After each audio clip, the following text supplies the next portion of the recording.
on. A shot fired off, and that is in at the back of the net. What a beautiful start for the home side. What a goal. You will not see a better goal than that. Unbelievable. Yeah, with the Matildas kicking off their World Cup campaign in just 7 days' time against Italy tonight, one final chance to sharpen all of their preparations come against the European champions, the Netherlands. Hello and welcome, I'm Tara Rushton. It's great to have your company this early Sunday morning. It's also wonderful to be joined by Georgia Yeoman-Dale and recently retired Matilda Michelle Heyman. Welcome. Good morning, ladies. How are we? Both hanging in there? Oh, yeah, getting there. Yeah. Coffee. A couple of coffees. Great. And it's been a big week for you, obviously, Michelle. A big congratulations on a wonderful career that you've had with the Matildas, but a big week nonetheless, and congratulations. Thank you so much. It's been a great week. I'm sure you've felt the love this week. Now, turning our attention to the game at hand, about 30,000 people or so. They're streaming into Phillips Stadium. It's a huge stage, really tough opposition as well, Georgia, and something that we can build momentum for ahead of this World Cup, which is a week away. Yeah, it's a really big challenge for us, and it's really exciting to be able to have this challenge leading into the World Cup. Awesome to get the fans out there as well. You're going to a World Cup where there's going to be loud crowds, so it's important to actually get experience playing in front of crowds. And as you said, the Netherlands, what a top opponent. I'm excited to watch them. They've got a brilliant front three, probably one of the best in the world, other than ours. But yeah, it's going to be a great matchup. It's going to be really interesting. We're going to take a look at that Dutch team now. We're going to touch on those front three because the Netherlands, they really are a bit of a sleeping giant that could explode onto the World Cup stage this summer. Their front three, look at this. They boast a reigning Champions League winner, an English Super League winner and former best player in Europe. Leon Shanice van der Sanden will be the one to provide electric pace down the right. Barcelona's Lieke Martens will be cutting in from the left. She's amassed a huge 42 goals in 102 national team appearances, whilst reigning PFA Player of the Year and English Super League champion from Arsenal, Vivianne Miedema, will be their main goal scoring threat. Taking a closer look at Vivianne Miedema, at just 22 years old, she could become, and is set to really become, a household name at the end of this World Cup. Her goals there, 57 in 74 international games. She's 3 goals away from becoming the Netherlands' undisputed all-time leading goal scorer. She was pivotal in their European champion win, which has them being the top team in Europe, of course, and she helped Arsenal clinch their first Women's Super League title in 7 years by scoring 22 goals and registering 10 assists in 19 appearances. Michelle, looking at a player like this at such a young age, she's got bucket loads of talent, but the thing is, she's such a natural talent. She's got this real instinctual goal-scoring ability when she sees a goal. Yeah, most definitely. I think she's one of those players that is born to be great. She's tall, she's strong, she just gets in front of the goal and she never really misses. She creates a lot of chances and is just one of those players that you want to watch. I think she's going to be very dangerous tonight and it's just going to be an exciting game. It's going to be tough, isn't it, for the defenders? They're probably good. I think that we've got Steph Catley back. I confirm that right now because we're going to look at the Matildas starting lineup right now. Lydia Williams is in goal. It's Ali Carpenter at right back, Claire Polkinghorne and Alana Kennedy in the centre of defence. And Steph Catley, who missed the last friendly with the USA due to calf injury, she returns in at right back. Elise Callon-Knight, she's got some muscle soreness. She did train today, though, so it's Emily Van Egmond and Tamika Yallop in midfield. We believe Caitlin Ford is anticipated to play in that number 10 role. Hayley Russo and Chloe Lagasso will be used out wide, and captain Sam Kerr will be leading the line. It's a strong starting lineup, a very strong starting lineup. You'd be excited looking at that. Georgia, to you on Chloe Lagasso. Obviously, she didn't play in the Cup of Nations. She was coming back from injury. It's her opportunity to really impress tonight. Yeah, definitely. She hasn't had a chance to play international football in front of Ante yet. So she'll be wanting to get out there and show her worth before the World Cup. It's always good seeing players coming back from injury and being able to make it back into the national team. She would have been worried with that injury that she was going to miss the World Cup, but she is a dedicated player and works really hard. And if she gets back to her top form, she's going to play a pivotal role in this World Cup squad. And she's been doing pretty well over the NWSL for Washington Spirit, getting some game time as well, I think about 180 minutes, so building quite nicely into this World Cup. You've got to say that Looking at our last friendly against Team USA, I mean, we did get caught out in the back a bit, but Steph Catley comes back, Michelle, tonight, and she is so integral to this side, and as well as bringing some balance in defence and some calmness. Most definitely. She's a leader, and that's what we definitely need. She's a strong player. I'm so excited to actually have her back on the field. It's been a while for her, so really looking forward to it. She's just one of those players that just gives confidence to the girls in the team as well, so you have a lot of trust within her, and you know what she's like. She can create a lot of chances for us as well, up and down that line. So really. And looking at a couple of the other changes in the side as well, Hayley Raso, she's only played 45 minutes of game time for the Portland Thorns this season thus far. She had problems getting back into the States, I think, with her visa, but we saw what she did in the Cup of Nations, and looking at that front three, if he does go with Lagasso on the wing, Raso, Kerr, Lagasso, that's dangerous. That's who you want playing up front. Yeah, that is a really dangerous starting front three for us. You know, you've got Sam Kerr in there, one of the best players in the world. Hayley's in great form, coming away from that injury as well last year, so you can't forget that. You know, she had nearly a career-ending back injury, and for her to come back and be in the form that she's in, yeah, really excited to see what she can do tonight. It will be such a tough test because when it comes to playing against European opposition, unfortunately the Matildas, we have struggled. We've only won 2 of the past 10 matches played against European opposition, unfortunately for us. But one of those wins, it did come against the Dutchies, who we played tonight at the Argyle Cup, which is fantastic, in 2017. But can you give us a little bit of insight, Michelle? You played against Netherlands. It was a while back now, in the Cyprus Cup back in 2014. But what can we anticipate? Where are they most dangerous? Definitely up front. I think they're very similar to us. I think the style that they play, they're an attacking team. They want to just score a lot of goals, and they've got the players to do that. So that's one thing we've just got to watch out for. Yeah. Could we be caught out? Could they be caught out, I should say, at the back? Yeah, I think that it is their weakness. You know, their front three, you could talk about them all night. Their back line has been a little bit shaky, and then they're missing one of their star centre-backs. So Anouk Dekker's not in the lineup tonight. I think maybe because she's leading into the World Cup with a red card, so she's likely going to miss that opening World Cup game for them, so they're probably trying to test out their team. It is their weak point, so you look at the strength of our attack. I think there's potentially going to be a lot of goals in the game. They've got a strong attack. We've got a strong front three as well. We'll see how we go, because as USA it was 5-3, so we could see that both teams are scoring goals, but when it comes to defence, it needs to be tightened up. Caitlin Foord playing in that number 10 role. It's the same position she played against Team USA. Michelle, what do you make of her playing in this role? Is this where she's best suited? Because we were having the conversation off camera going, you know, where's Chloe Lagasso going to play? Where's Caitlin Foord going to play? Are they going to interchange? Is she best suited to this role? I love her as a 10. That's just my honest opinion. I think she's just so creative. I think she's learnt a lot, especially when she went over to Japan. She just brought back so many of her skills, and she just keeps improving every year. So she's going to, be very dangerous tonight. Just get the ball to her feet and let her run through everyone. It's going to be exciting to watch. Looking at moments here against Team USA, a gorgeous goal as well. And she did find Sam Kerr in that front third. Are we expecting to see more of the same between Fordy and Kerr? Yeah, it's awesome seeing them being able to combine. You've got Sam Kerr at 9, and you've got Caitlin being able to run off her, and they know each other so well. They've played with each other for so many years. So I think their combination is going to be key to unlocking the Netherlands defence. So how does this clash tonight, our final friendly before we kick off the World Cup? How does it play out? I think we're all going to back Aussies in. I hope so anyway, but how are you seeing it? I think it's going to be definitely a tight game. A lot of goals, like Georgia said, but definitely in our favour. I'm going to go like a good 3-2. Oh, good 3-2. You stole mine. I was going to say 3-2 to the Aussies. 3-2 as well? Yeah. Oh, I feel nervous. I'm going to go a 2-1 to Australia. So that's what we are thinking here. What an atmosphere that is building over in Eindhoven, though, at Philips Stadium. Over 30,000 people have packed in to see the Matildas v the Netherlands. What a clash this is going to be.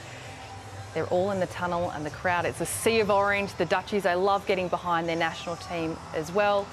We're going to take in the national anthems of both teams, and then it's over to your commentator for this evening, Teo Palazziri.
extraordinary atmosphere in Eindhoven. Rousing renditions of both national anthems. The World Cup so close, you can almost reach out and touch it. But one more matter of business for the Matildas as they take on powerhouse the Netherlands. And their lineup for this friendly, just the one change from the team that dispatched Mexico 7-0, and that's in goal, with Sari van Veenendaal coming in for the veteran Loes Geerts. Otherwise, it is an unchanged outfield 10, and what a team it is, with Vivianne Miedema leading the line. Australia, they made 3 changes from the team that lost 5-3 to the United States, with Steph Catley, Chloe Logarzo and Hayley Raso in for Gemma Simon, Lisa De Vanna and Elise Kelland-Knight. And yes, the graphics are Dutch. It's going to be a fun ride. What a gesture from this Netherlands team, bringing out legends of generations past as part of this World Cup farewell game. Wouldn't be surprised if that's an initiative that we see Australia adopt next time we're at home. What a fantastic piece of symbolism from this Dutch team, who did have to go the long way to the World Cup via the UEFA playoffs, edged out by Norway in their group. By just the 2 points, it meant they had to beat both Denmark and Switzerland to punch their ticket to France.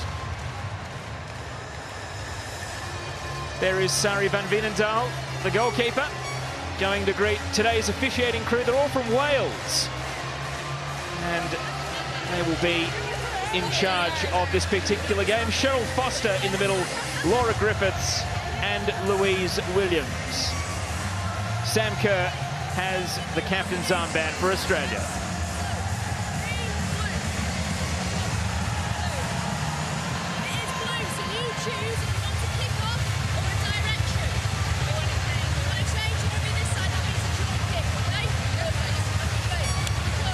That's about the only eavesdropping we'll get to do given the noise in the crowd today, but great to hear that Australia has won the toss.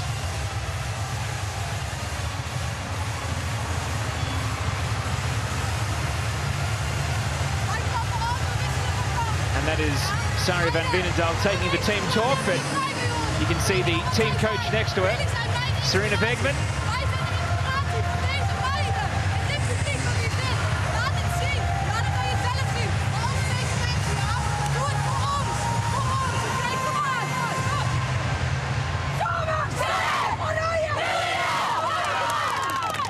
I'm sure the native Dutch speakers will know what was said.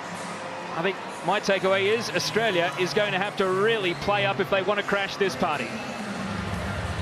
There is Sarina Wegman, more than 100 caps as a player. In fact, she was the first Dutch international, men's or women's, to pass 100 caps, beating Ronald de Boer to the mark by 2 years back in the early 2000s. And her counterpart today, Ante Milicic, who himself played in the Netherlands during his pro career.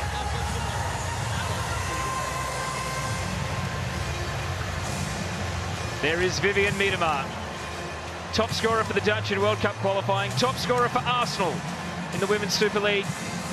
And Lieke Mertens. Wow, what a team this Dutch lineup is. All the attacking weapons out on show.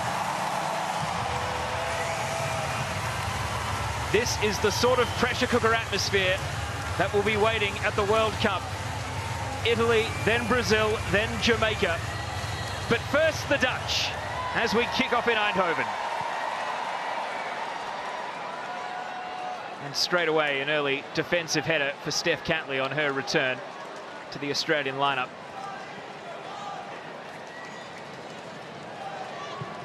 And at last, a chance for fans and players alike to hear themselves think. It's only going to explode if the Dutch score, so how important for Australia to come out and set the tone.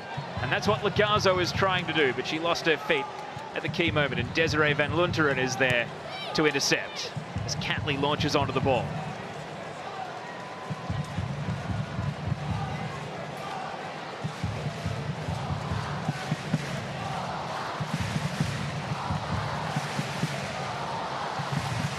The Dutch were European champions in front of their own fans.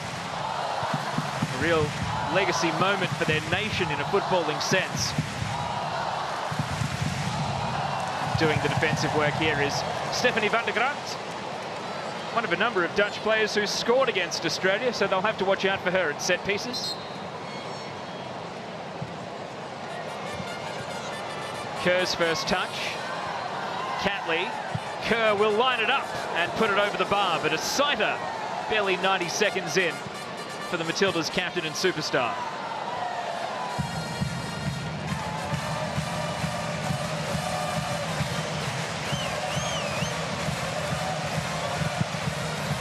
Sam Kerr nearly catching out Sari van Veenendaal.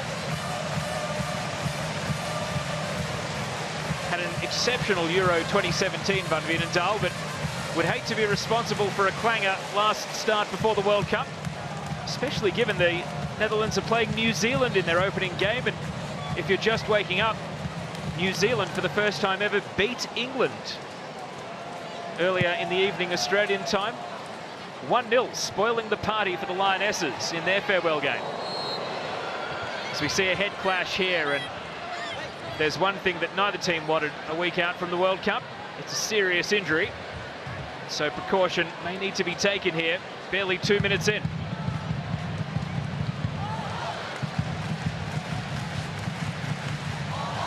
And of all the players for Australia that you hold your breath when she goes to ground, Hayley Raso, at least she's on her feet, being assessed.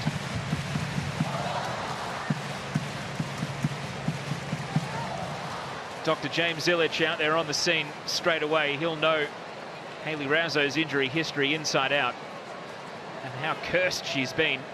It's not looking so good for the Dutch player on the other side of the collision, though.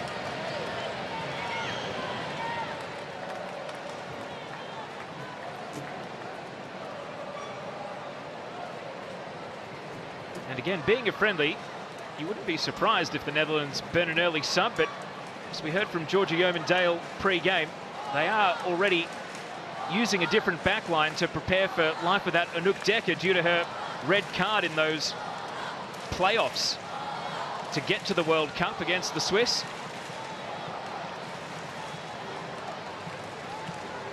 And Kike van Es here continues to speak to the medical staff.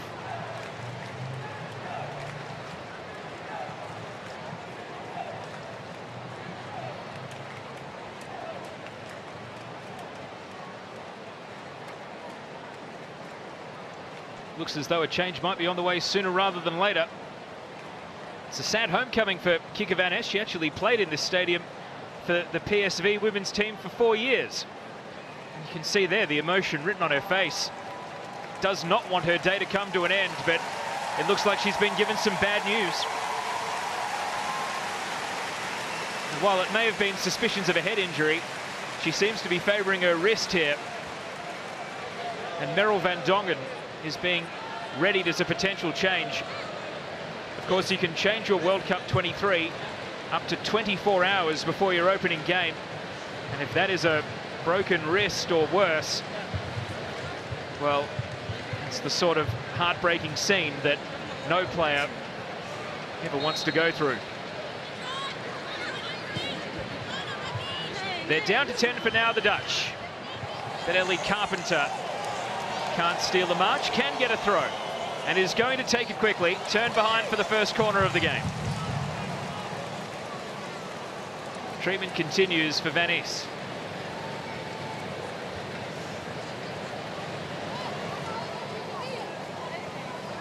Alana Kennedy, deadly in the air for club and country. Claire Polkinghorn, no stranger to a headed goal as well.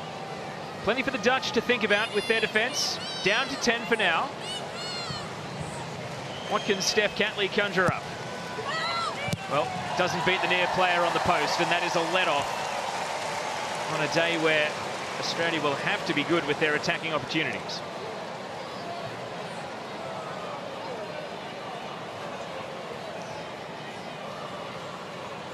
If anything, this early injury has taken a bit of the sting out of the Dutch team, if not the crowd.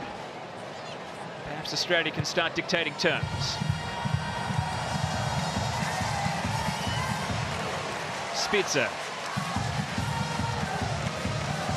DJ Otzi, still popular in the Netherlands, I see. It's been 16 years, guys.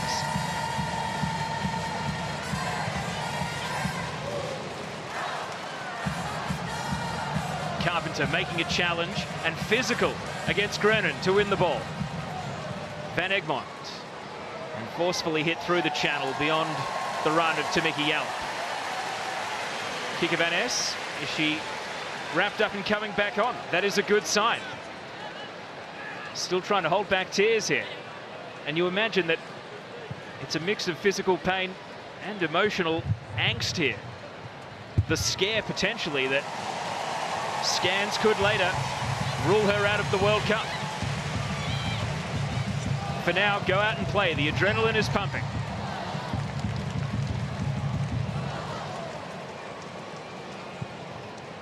Polkinghorne, speculative pass, headed away. Van Egmond first to the second ball. And now back to Van Veenendaal, who's already had one suspect clearance. This one skims off the head. Van Egmond links up with Carpenter. Looks as though Merrill van Dongen is still being ready to come into this game. Razzo. And that is Kika Van Es' first touch since coming back on. Still very much favouring that strapped up left wrist. It's shades of Amandine Henry and her collarbone injury when Australia played away to France. Not that that really threw the French off after she was collected by Larissa Crummer and had to leave the game. Of course, Larissa Crummer missing this World Cup with a awful broken leg suffered during the W League season. I was there in Adelaide when it happened, and hopefully rehab continues to go well for Larissa. And I'm sure she, like many of the other Matildas that aren't in the 23, will be watching on, hoping for the best.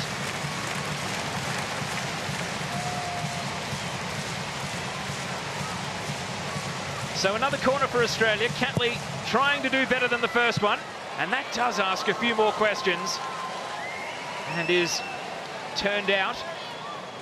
Consecutive corners, it appears. Combination of sun and Australia's height causing problems for Van Veenendaal.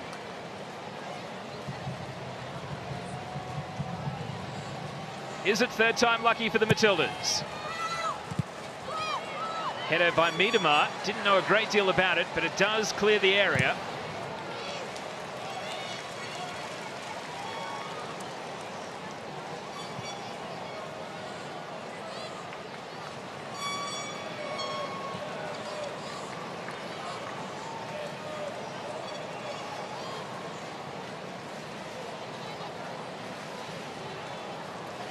Well, of all the players to take a throw in.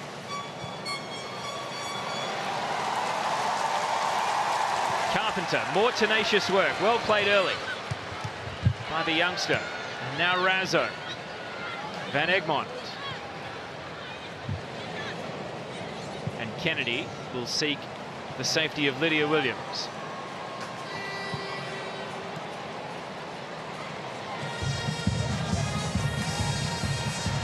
Just a little bit too much on the pass.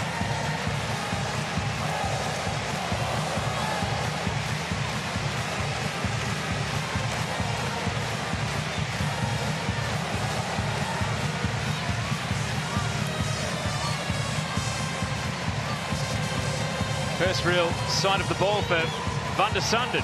Such an important part of that Dutch front three, and she's dispossessed quickly. Now the battle ensues with Grennan winning out.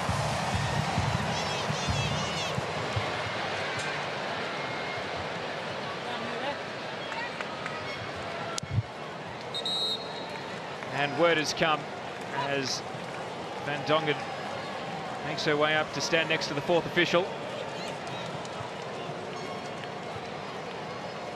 Razzo couldn't find a teammate. Kerr hunting the ball. A little bit of panic, but a big crowd alerting the Dutch players to keep their wits about them.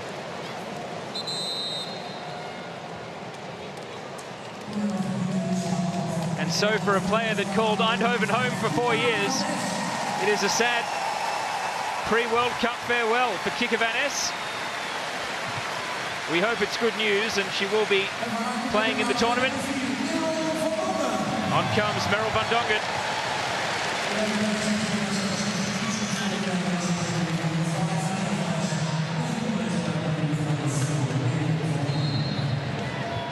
And it is straight down the tunnel for Van Es.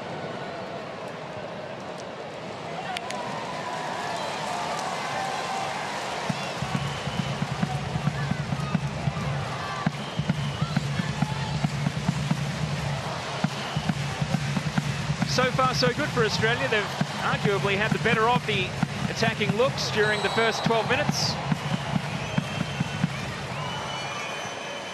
Daniela van der Donk winning the free kick here. Another of the Arsenal connections in this Dutch team.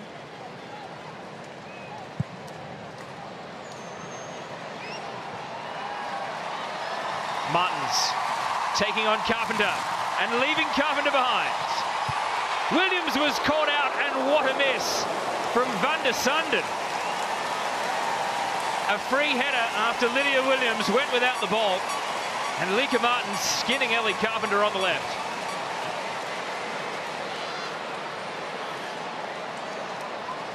Good cross at the end of the run, and Shanice Van der Sanden just had to keep it down, and that was 1-0 to the Netherlands.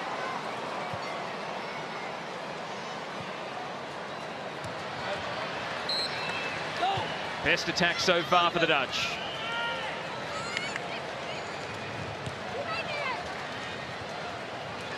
Van der Donk. Good hustle from Jalep. And then the quick pass on from Logarzo, intercepted by Dominic Bloodworth.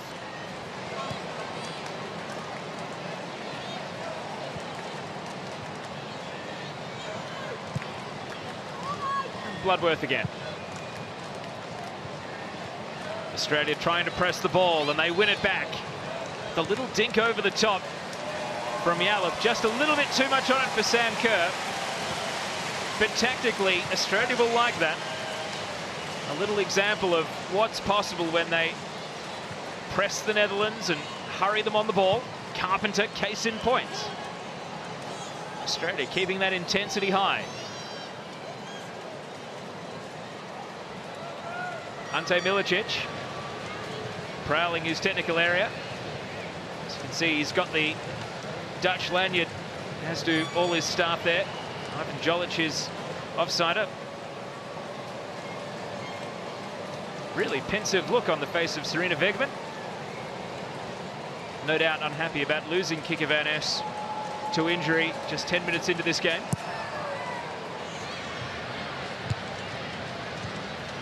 Kerr, a forceful challenge in the air, and there won't be advantage. Australia get the set piece. Uncompromising from Van der Gracht.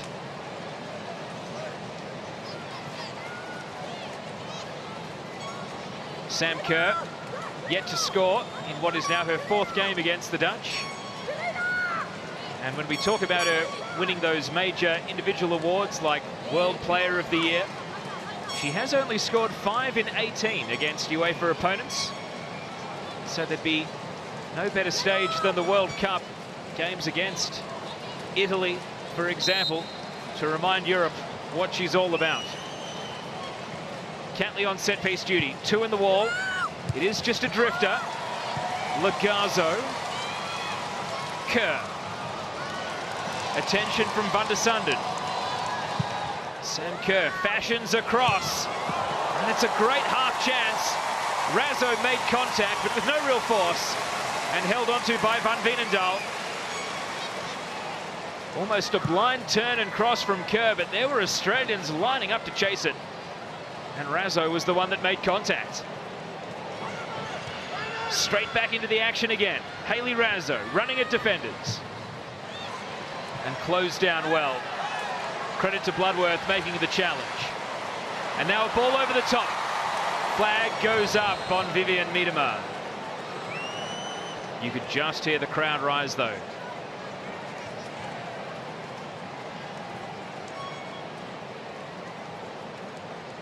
That might be a frame too early. That's not quite the point of impact on the pass.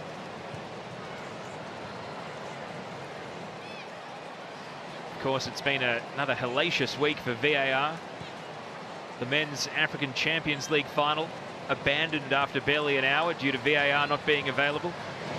That was a tight offside call as well. I don't think we'll get scenes like that for a friendly.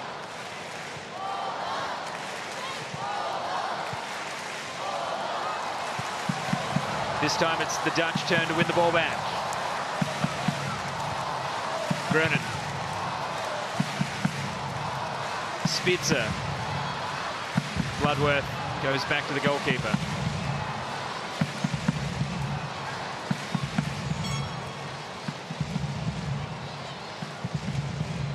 Bloodworth, long ball and a great pass. Van der Sanden, well, was almost away. Had to go and retrieve the ball. The attack stays alive. Van der Sanden completely lost the radar on that cross, and what looked like a promising attack when Bloodworth released her through the right unravelled rather quickly.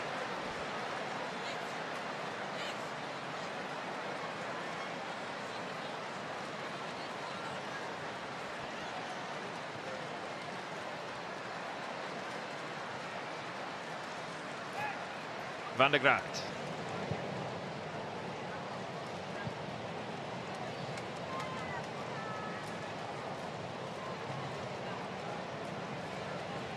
This is the sub, Van Dongen.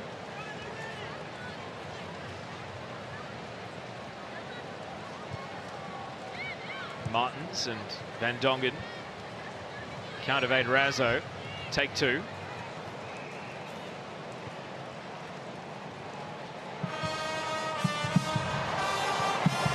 Ball didn't quite stick to the feet of Miedema.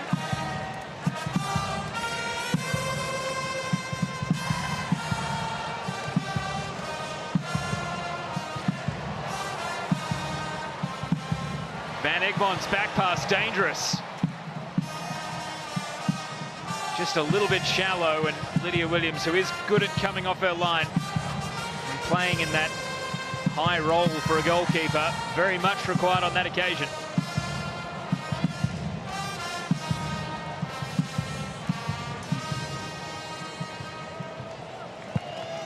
Kennedy with the diagonal pass. Razzo waiting for Carpenter on the overlap. Swings it into the airspace of Kerr. Yallop continues to challenge.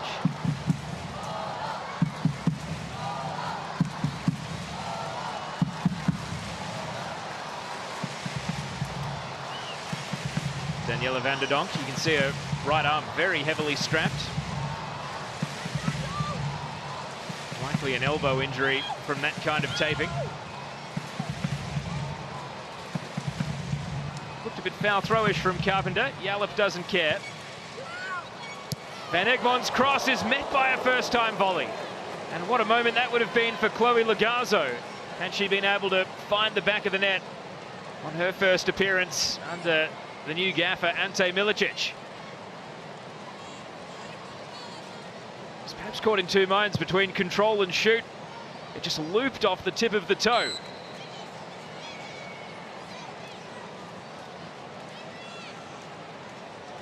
But again, more half chances for Australia. And a bit of space for Kerr here. A rather laboured 1-2 with Yallop doesn't quite come off.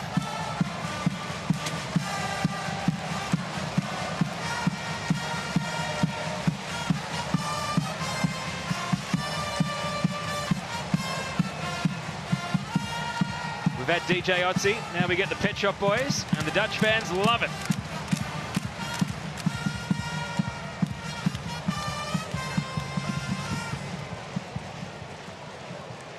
The Dutch pinned in at the moment, 20 minutes. Australia, the better team, bar one.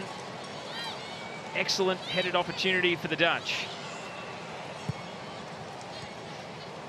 Tactically, Australia have looked sound. The counter-attack really their main threat at the moment. Polkinghorn's header important. And just briefly, as the crowd hushes, you can hear Ante Milicic.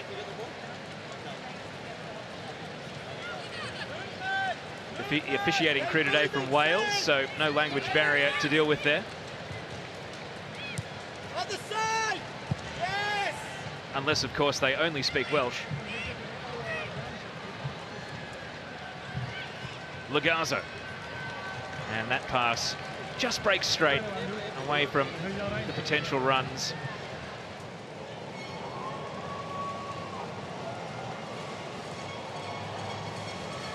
Caitlin Ford, perhaps the one Australian attacker, still trying to work her way into this game.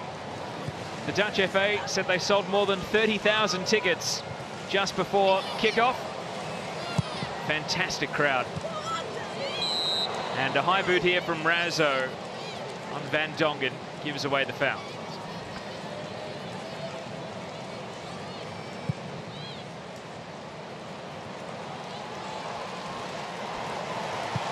And now the Netherlands with a bit of space to move. Van der Sanden.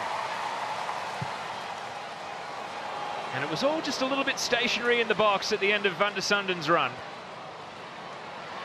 Van der Donk will reload for the Dutch and go again. Martens. Carpenter sticking to her task, guarding Lieke Martens this time. Van Dongen's cross, a teasing one. And Williams was fouled as she reached up to clear the ball away.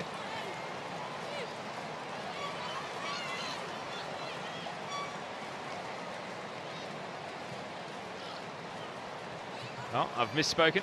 Looks as though it was offside against Van der Sanden at the far post. Williams did well regardless.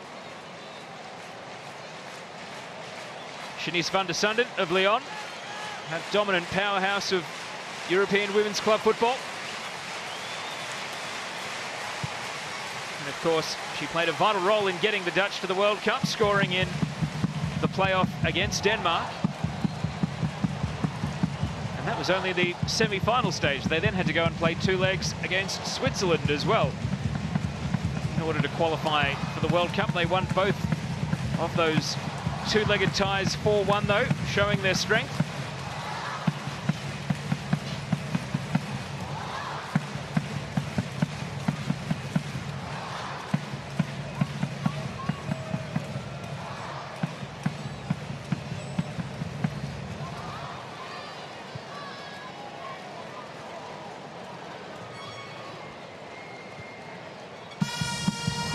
Kerr trying to turn.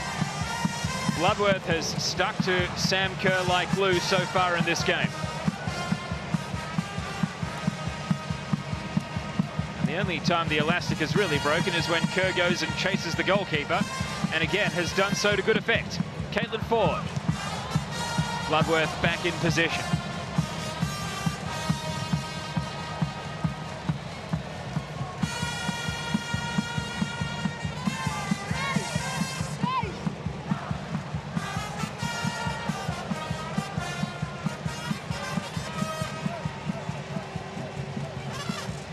Grennan. Van der Sanden.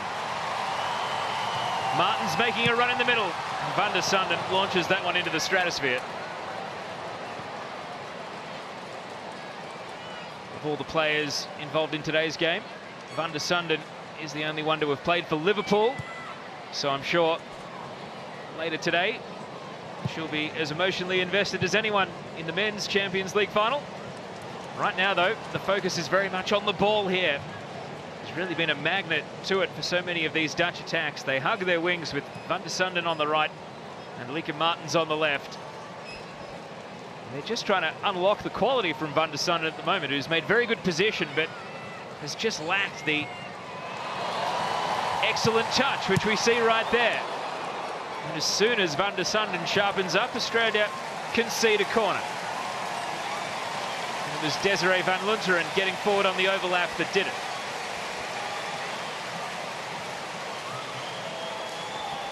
Up comes Bloodworth for the corner. If you're wondering, a Dutch person called Bloodworth, it is in fact her married name. Married an Englishman. She was Dominic Janssen prior to the name change. Van der Sanden, the ball landed at her feet, but maybe unexpectedly. And so now the Dutch with a second-time ball. The Australian defence trying to realign, and Claire Polkinghorne exactly who they would turn to defuse the situation. And now foul will relieve all pressure and see the Matildas march their team back up the pitch.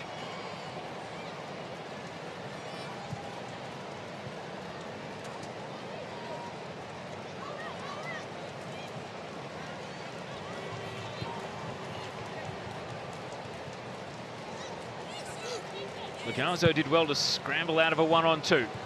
Now Kennedy's long ball. Bloodworth goes to ground. And good hustle from Yallop to win the throw for Australia.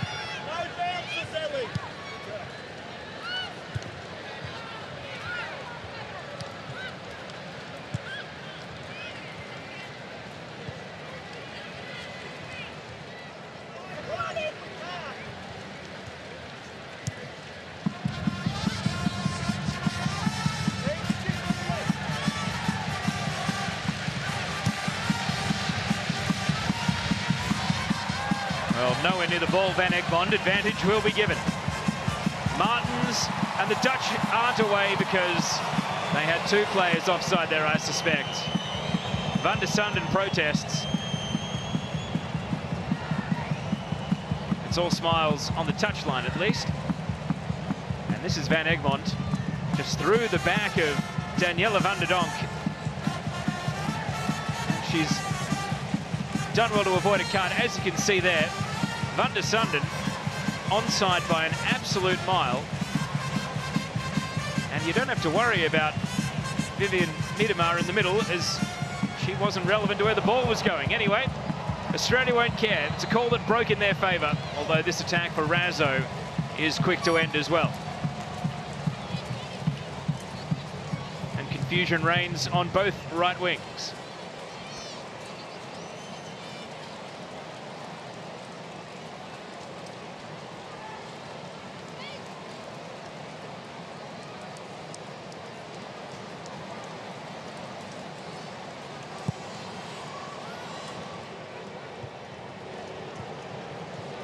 Tamiki Yallop. Lucaso making a break, the pass just a little narrow. And then strong work on the ball from Van Lunteren. Van der Sanden, can they get it right here, the Dutch? Cleared by Kennedy. And then good awareness from Van Egmond. Although it may have been a little too clever by half on that occasion. Miedema with it all to do, surrounded by green shirts. And now support arrives. Sharita Spitzer.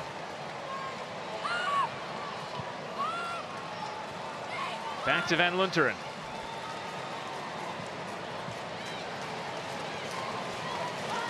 And Australia hold their ground.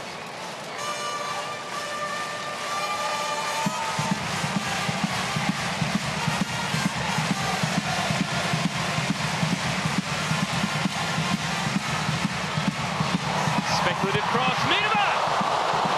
Those are the sorts of chances she can turn into a goal. Little more than a speculative loop over the shoulder. And yet Grennan very nearly had an assist to her name because Miedema read the flight very well. And Lydia Williams, good positioning. And perhaps grateful that the ball wasn't hit with any more force than it was.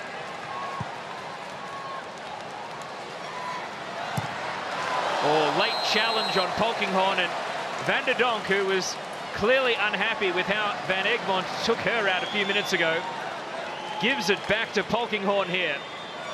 And you have to wonder, even though it is a friendly, if the Welsh referee Cheryl Foster is going to reach for the cards. Van Egmond had a lucky escape a few minutes ago, and Van der Donk perhaps equally lucky here.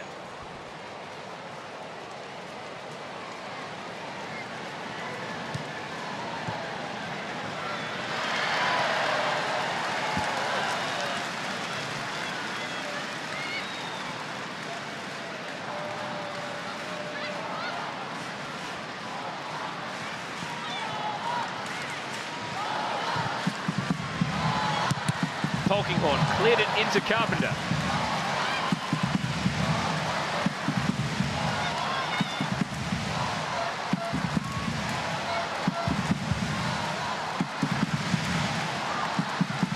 Spitzer.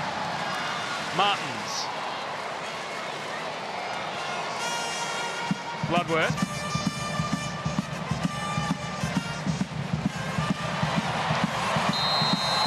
Well, another fine margin for Van der Donk.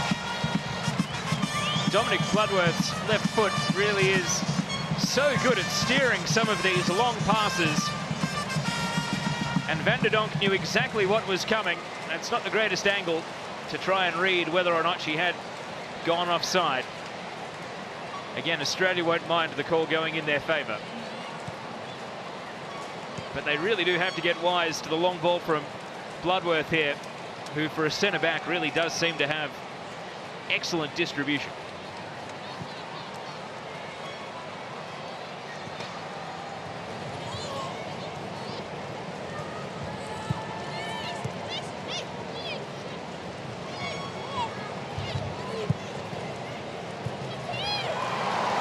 Interception by Van Lunteren. Van der Donk.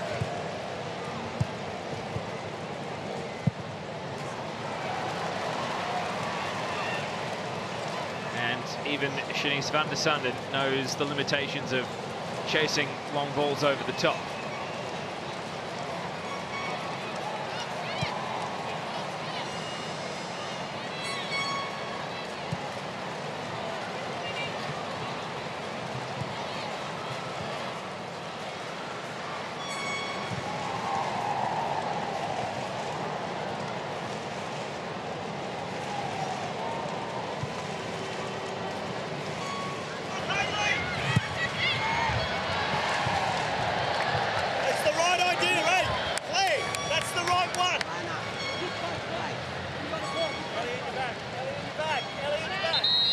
Special comments courtesy of Ante Milicic as that long pass just broke the wrong way as far as Razzo was hoping.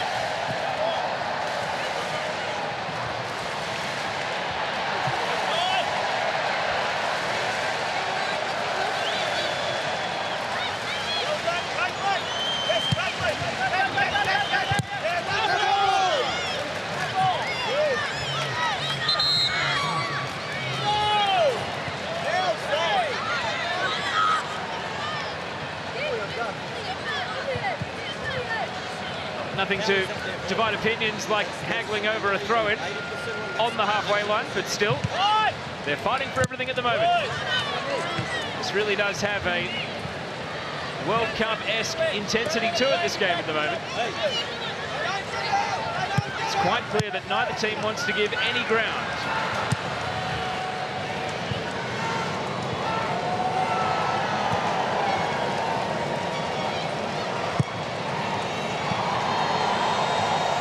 Good touch from Grannon.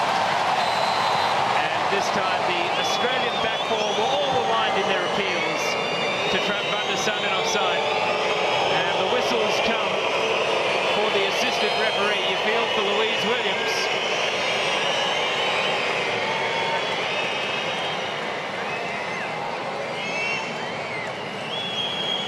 And again, without the help of a line or a camera, you got to say you trust the referee, but other than one call, which was perhaps categorically wrong, for the most part, they have all been just razor thin, these offside decisions.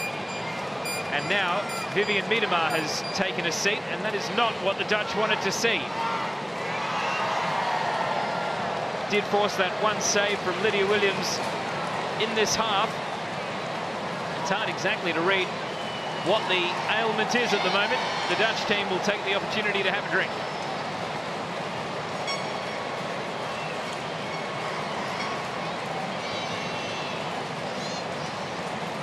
They've already lost Kika van Es to injury. What will the fate of Miedema be?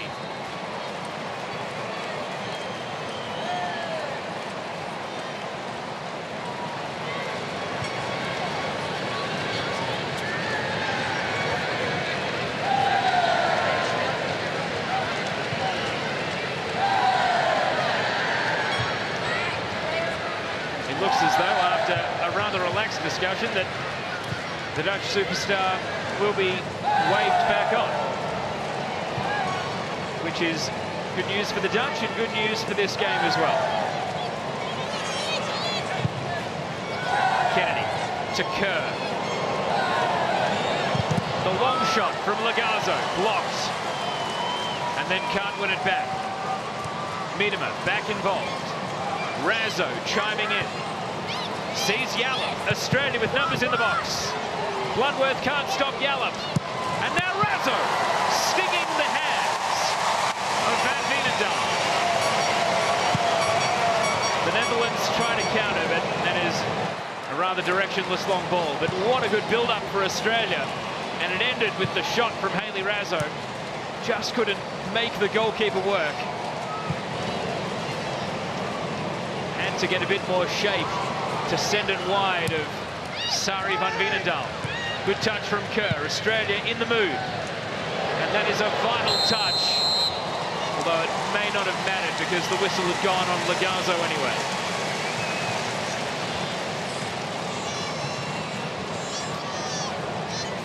Desiree Van Lunteren reaching out for the ball. What's wrong with Miedema? That's the question. There is the sub warming up for the Netherlands, and I tell you what, if you wanted a capable replacement, they do have one. In the form of Lynette Berenstain, who was a prolific scorer in those World Cup qualifying playoffs.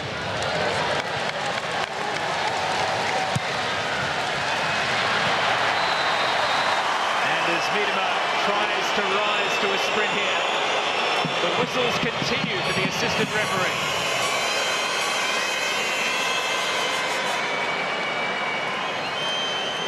It's been a challenging pre-World Cup game for the players and the officials. And again, you'd have to say that the attacker is well and truly onside there. But again, it's not an exact camera angle.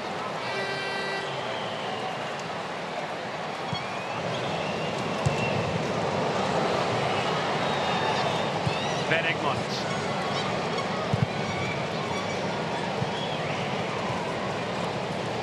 Good hustle from Caitlin Ford, wins the ball. Polkinghorne. And Kerr wins the free kick from Bloodworth, who continues to follow her step for step everywhere she goes. Australia take it quickly, Razzo. And a bit of confusion in the Dutch defence. And it nearly went in for what would have been a catastrophic own goal. Luck's a fortune for Stephanie van der Gracht.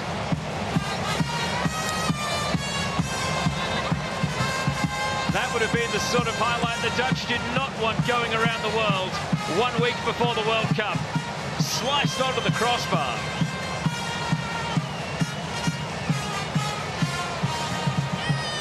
And so Australia get a bonus corner. Can they punish the Dutch here?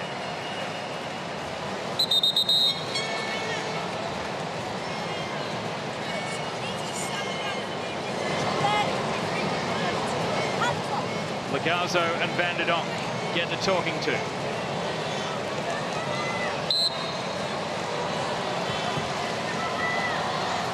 Still Catley on corner taking duty.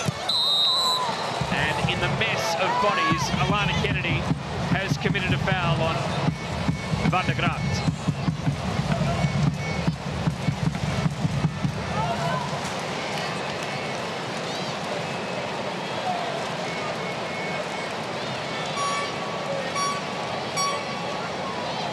Let's take an exact look here at how the foul was committed. It's a clash of heads. Van der Gracht into the back of Sam Kerr, really.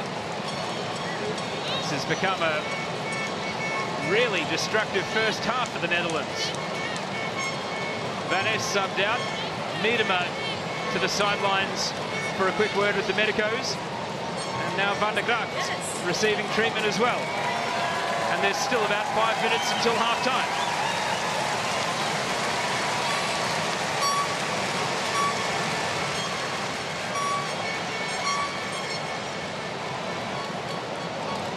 Van der Gracht, who scored against Australia in 2014 at the Cyprus Cup, a game that ended 2-2.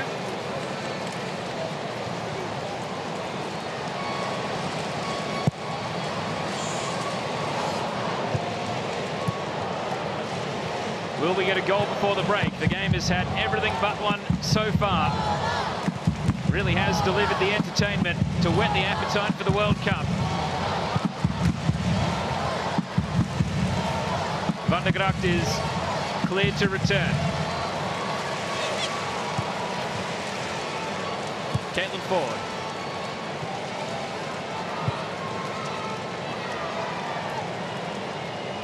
Polkinghorne to Carpenter.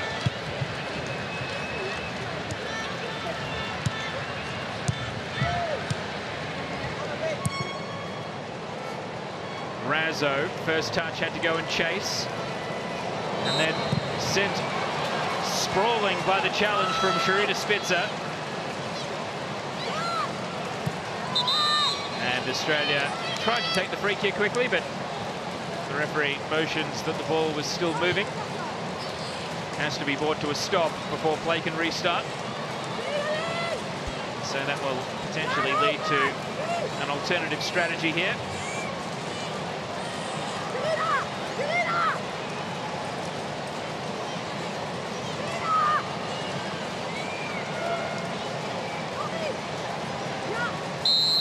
Polkinghorne and Kennedy are both forward for Catley's free kick.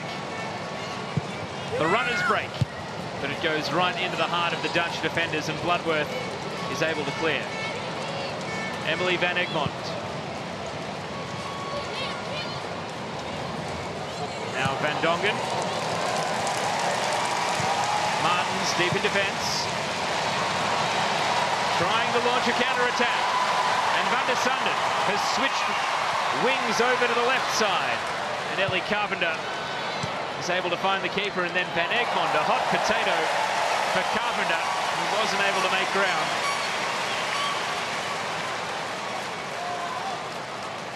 And a bit of helter-skelter defending from the Australians gives the Dutch an opportunity with 90 seconds of regulation to go in this first half. And there may be a bit of stoppage due to the number of injuries and stoppages that there have been throughout the first 45 minutes. We want a late challenge from Catley here.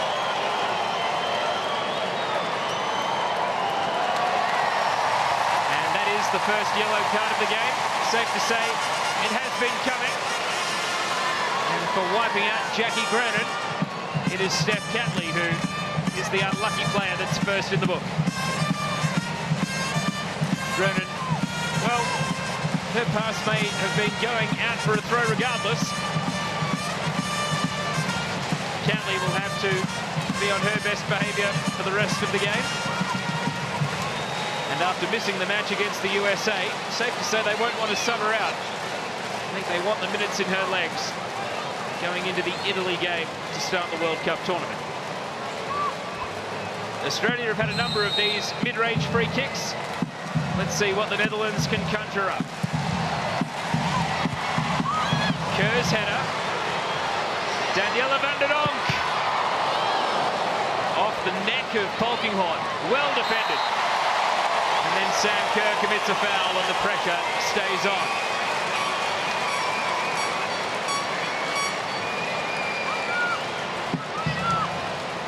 And van der Donk knew that the contact was coming. Braced for impact, and there will be 2 additional minutes to end this first half. The Eindhoven crowd, 30,000 strong, turning the screws on the Australian defence.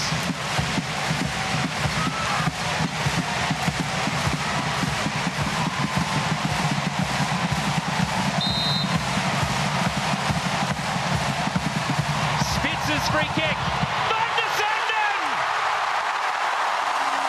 Shanice van der Sanden at the end of the first half, where so little went right for her, has got it spot on here.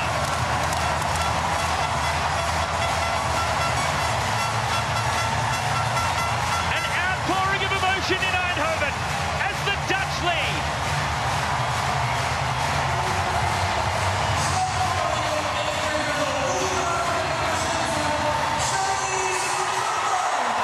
The delivery from Spitzer was good. Van Egmond did not have any handle on the run of Van der Sanden, who went in exposed, and a free header to make amends for the chance earlier in the match that she sent over the bar. She wasn't going to err on this occasion, and it's celebrations on the Dutch bench. And now Miedema trying to strike twice in the blink of an eye.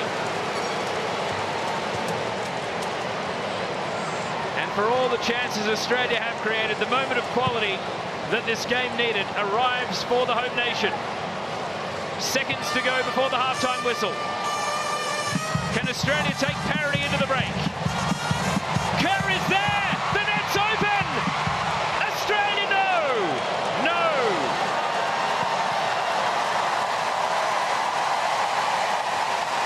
The home crowd tells the story. Kerr was offside. And even though the ball did breach the net, the flag was up. And the Dutch lead was nearly wiped out, but not to be. Van der Sanden, as you see there, her 16th international goal is the difference between the teams at halftime. Australia created plenty. They are playing like they've got goals in them, but it's Shanice Van der Sanden who is the only scorer to this point. At halftime, it's the Netherlands 1, Australia 0.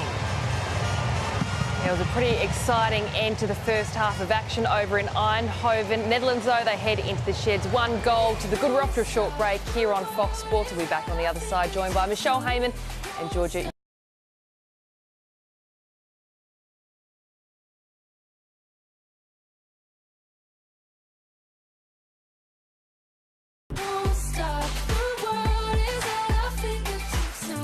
Yeah, the Matildas having their final kick-out before they kick off their World Cup campaign in 7 days' time against Italy. The opponent tonight, though, is the Netherlands, the world number 8 side. They are showing their class. They are showing their quality tonight in Eindhoven at Philips Stadium. Over 30,000 people are packed in and, well, they have turned it on, but the Aussies are well and truly still in it. Welcome back, I'm Tara Rushton. It's great to have your company and to be joined by Georgia Yeoman-Dal and Michelle Heyman as well. Gosh, it was a bit of a frantic flurry at the end of the first half there. We nearly saw an equaliser score, but what did you both make of it quickly? Yeah, I thought to start with, everyone was a bit quiet, but once the game started to open up, come the 25th minute thereabouts, both teams started to look a bit more dangerous.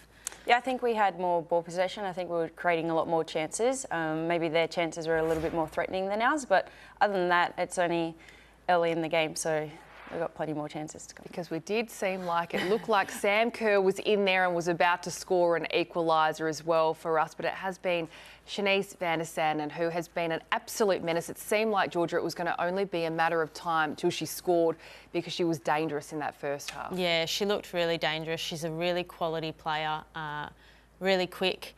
We were kind of lucky in a couple of those times that she got called offside when she probably wasn't. You see the goal there. No one tracked her into the box, and you've got to track a player of quality like her. She plays for Lyon, one of the best clubs in the world, and yeah, just her vision and to be able to just put that away, you've got to track her there, and no one did. You can see what she's doing though. She's just so explosive down the right-hand side, but she's switched flanks as well. I mean, she's popping up everywhere. She's one of those players. She's just dangerous. She's made most of the chances for them as well. So the one thing that we have to do is not allow her to get on the ball. If we can stop that, then we're definitely going to stop the chances that they're going to create. It's going to be hard though, isn't it? Because she's got quite a running battle down that right-hand side. It is where she's most dangerous. It is where she's won the Champions League with Lyon. And that's what everyone says about her. When you read about Shanice Van der Sanden, she's electric down that right-hand side and she will whip a ball in, and she's got goals in her as well. Yeah, definitely. She's an exciting player to watch. You give her space and she's going to take advantage of that. So I think the key is that you've got to stop the service to her as much as possible, and then you can't allow her space to get in behind. A few times we tried to play the offside trap against her, and we were, as I said, fortunate that the sideline ref called her offside when she probably wasn't in a couple of those opportunities. So I think it's something that we've really got to address going into the second half. We were very, very lucky. Thank you to the referee. Perhaps she was wearing her Australian and her Matildas jersey underneath that tonight, because so many times she was on there and, you know, ascendancy to the attacking player. Gosh, we were lucky. Looking at the Australian chances and the Australian perspective, Hayley Raso, she's been really busy and really dangerous as well. She's had a couple of goal scoring opportunities up front. Yeah, definitely. It's great to have her back out on the field, and she's just one of those players who just never gives up. She's always throwing her body at any ball, and if we look at that one, like, she just slid in for it. She's an incredible player, and I think if we keep trying to feed her the ball, then the chances are definitely going to come. Is that what's going to be key come the second half to make those chances count? What do we need to see more from Hayley? Yeah, we've seen her be able to open up the defence. I think it's the final quality. So that one there, she's in a good space. Yes, she's had to hit it first time, but you know, can she look for the corners on that one? So it's the final pass, it's the quality on that final delivery or shot. We know that the Netherlands, of course, they do go into the sheds, 1 goal to the good, so it is 1-0 at the moment. But we've seen a couple of chances, not just Hayley Raso, Chloe Lagasso as well, Sam Kerr, and then we almost had an own goal go our direction as well. Overall, what have you made of the Aussies' first half, and what do we need to work on and improve on come the second half, Michelle? Yeah, I think we're doing all right. I think we definitely need to just keep the ball, play with confidence. I feel like if we control the game a little bit more, then we're creating all the chances, but it's like what Georgia just said, we're not putting the ball in the back of the net. We're not actually being clinical on the main part of the game, is to score those goals. So I think we just need to improve on that end, and we'll be sweet. Yeah, and I think, you know, our shape's been really good, and that was something that we struggled with against the US. So it's good to see that, you know, every player looks like they now know their role within the team, and it's starting to settle, which is a really big positive. And we know we've got the quality, the goals are going to come. So I think you go in, you address potentially the defensive issues with Van der Sanden taking advantage of us, and you come out and you just keep playing. You back our attacking players to be able to put the ball away. And a bit of a blow to this Dutch side as well. A couple of minutes in, Kika Van Es goes down with this injury. I mean, and she was in tears as well. It looked like she's fractured her wrist. And Michelle, this is, obviously it's heartbreaking to see this because they're a couple of days out from kicking off their World Cup campaign. But as well, she stayed on the pitch and even took a throw-in. Yeah, it's pretty tough. I know, the teeth and got it done. No, yeah, the poor thing, it's a heartbreaking injury as well, just because it's annoying. Can you play with it? I think you can. Strap it up. Oh my goodness, the wrist just fractured and you know, potentially, well, she's potentially broken it. She's got to go and have scans. But that was a big loss because we did speak about perhaps that there were some fragilities for this Netherlands side at the back, and she has been pretty much their rusted on left back. Yeah, definitely. And you've got to then make changes and adjust. But I think that's what you've got to do in a World Cup. So this is a really good warm-up for them to be able to adjust and to see the depth of their squad. Because as I said, like, you've got so many games in the World Cup, you've got to keep making those changes and you've got to be able to adjust and play with different players. So it's a good challenge for them, but that is their area of weakness. So hopefully something we can exploit. Yeah, exactly right. You took the words right out of my mouth. They're off to a short break here, though, in our friendly between the Matildas and the Netherlands. We've got a huge second half coming up on the other side. We are feeling goals. And as we head to the break, take a listen of It's Everything That We've Ever Dreamed Of. This is the official Matildas song. You've probably heard it in our coverage already, but here's a bit of a taste. We'll see you on the other side. We'll see you soon.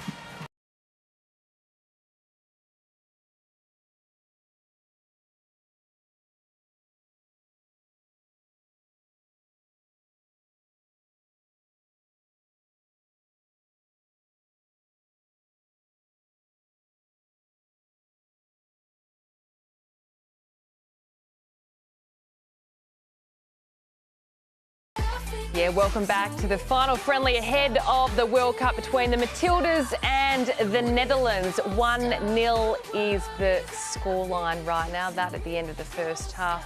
The Dutchies head into the sheds in the lead thanks to this beautiful piece of work from Shanice van der Sanden. Unbelievable. She was being an absolute menace for the entire first 45, you've got to say, down that right-hand side. She's won the Champions League with Lyon and she popped up in that moment there. Welcome back. Before we head back out to the stadium, we've got to ask the ladies next to me, Michelle Heyman and Georgia Yeomandale. I mean, the big question is, what are we going to have to do come the second half? We know that we've got goals in us, but Caitlin Ford in that number 10 role, I mean, she's been pretty quiet out there. Dominic Bloodworth has done a fantastic job with keeping her quiet and marking her out of the game, but how does she really exert her influence come the second half? Yeah, we need to find her feet. There's been a few times where she's got in really good pockets in between the lines, but we haven't found her early. I think Em van Egmond is the key to that. She's got to settle on the ball. She's got to look for feet rather than looking for long all the time. And yeah, we've got to get her in the game because she is going to be a key. We've got a huge second half coming up. It's back over to your commentator for this evening, Teo Palazziri. And Australia trying to overturn a 1-0 deficit. They have won just one of their last 10 friendlies outside of Australia as they kick off the second half in Eindhoven. Shanice van der Sanden's goal in stoppage time at the end of the first half. The difference between the sides. Will there be more goals on the way? The Dutch team coming in without Anouk Dekker in the starting 11 and losing Kike van Es to injury in the first half. It's a great test for them, their makeshift defence. Perhaps that will be part of their focus here as they try to hold on to a clean sheet. Of course, it was the key to their winning Euro 2017. They conceded just 3 goals in 6 games initially before the final of that tournament. And of course, their World Cup starts with New Zealand, then Cameroon, and then one of the contenders, Canada. As we see the goal scorer van der Sanden dispossessed by Catley, who is the only player on a booking out of that first half. These two teams were trading world ranking points in the lead up to the World Cup draw. In the end, Australia squeaked into the top seeding bracket. The Netherlands were best of the rest. But all things considered, Australia got Italy and Brazil in their group. The Netherlands got Canada.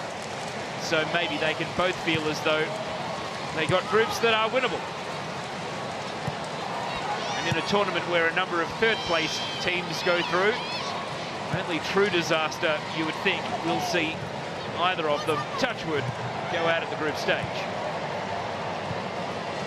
Australia looking to build through Carpenter, and now Razzo. These two combined well in the first half, and Razzo leaves Van Dongen. The cutback intercepted by Van der Gracht. And Hayley Razzo doing what she does best, running at defenders. Sam Kerr's turn. Bloodworth has worn her so closely in that first half. Razzo sets a task for Lagazo. Cross is blocked initially. Emily van Egmond, the Dutch connection in the Australian team, of course. Father Gary on the sidelines, known as Dutchie during his playing and managerial career.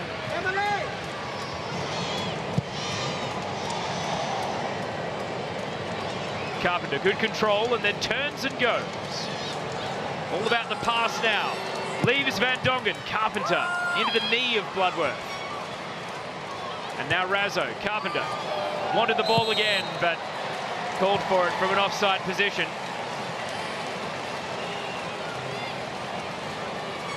And Louise Williams, who was the enemy of the Dutch all through the first half, will now be raising the flag for their cause in the second. The officiating crew today from Wales. And of course, Australia sending 2 of their own referees to the World Cup, Kate Jakovitz and Casey Rybelt. Fantastic reflection on the work that they do and the Australian referees do. Part of a big AFC contingent across the continent going to referee in the tournament. Van der Sanden. Still going, Shanice van der Sanden. And in Important touch initially, but Miedema, a touch of class. Vivianne Miedema would not be denied.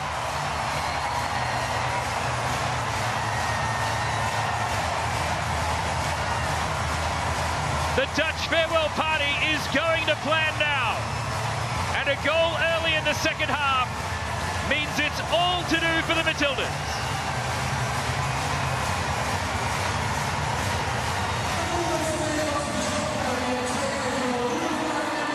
International goal number 58 for Vivianne Miedema. And it was the scorer from the first half, Van der Sanden, who left Logazo behind. A bit of persistence and credit to Grenon for playing it to Miedema, who still had so much to do. And this really was a story of technical quality combined with the will to just keep persisting and not give up on the play. Carpenter and Polkinghorne tied up in knots, and Miedema with the killer instinct to bury the ball in the back of the net.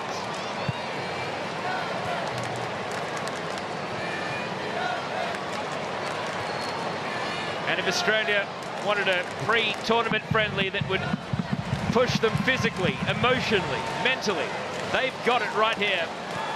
50 minutes in, 2-0 down, 30,000 strong crowd barracking against them. Really, it's what you want. This is the sort of test that will tell us so much about this team.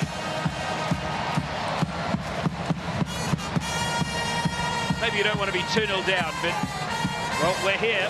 So now, the Netherlands, who won their most recent friendly against Mexico 7-0, and have been free scoring in qualifying and friendlies alike.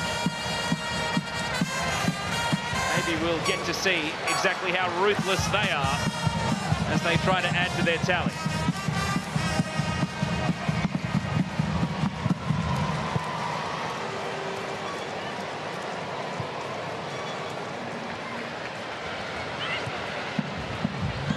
Van der Donk. Forward went slip sliding, but is able to regain her feet in time to hold up the play in concert with Yallop.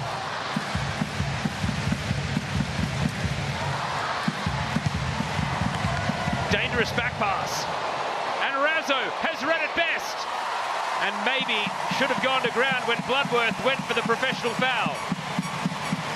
Dominic Bloodworth took a big risk, a little grab on the shoulder of Razzo, and that trademark honesty of Australian international players, well, it might be the cruelest counter. Van der Sanden had a runner in the middle, tried to be a bit cute, and ended up spooning the ball straight to Lydia Williams. You wonder if we're going to get a replay of that little grab from Bloodworth on Razzo. But it's end-to-end stuff at the moment. Ford keeps it in. The Matildas continue to attack, trying to halve the deficit.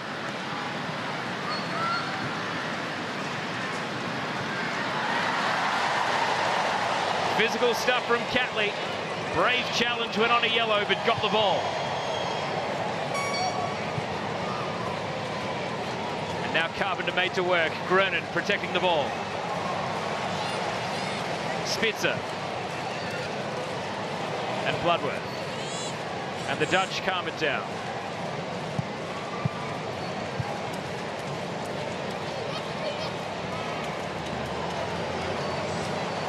Jackie Grenon.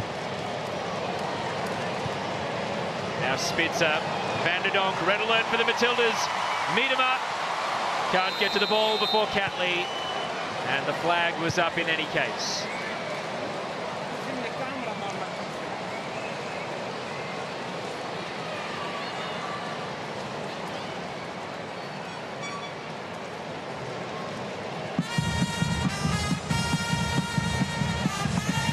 You get the feeling if the Dutch can work this out, they are going to be an attacking force to be reckoned with, but they have walked a fine line with offsides in this game, and they have been flagged more often than not. That was a look at the chance for Van der Sanden that ended up in the hands of Lydia Williams.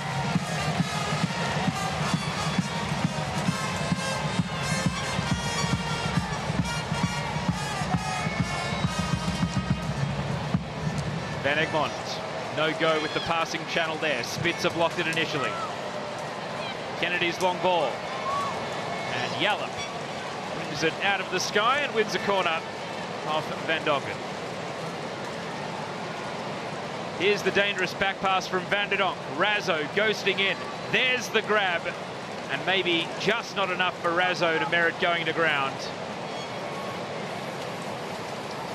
Dominic Bloodworth took a risk though.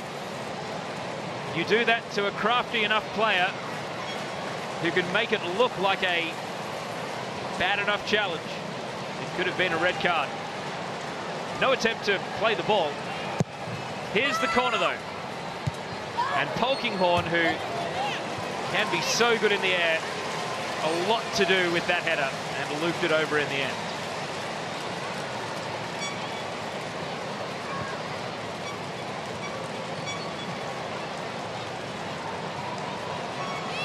Miedema did have a little moment in the first half where she ran over to speak to the trainers, but clearly whatever was afflicting her has well and truly passed. The half-time break may have played a role in keeping her on. It's her third goal against Australia. She scored at both the 2014 Cyprus Cup and the 2017 Algarve Cup against the Matildas. So definitely knows what it takes to breach the back of the net against the green and gold.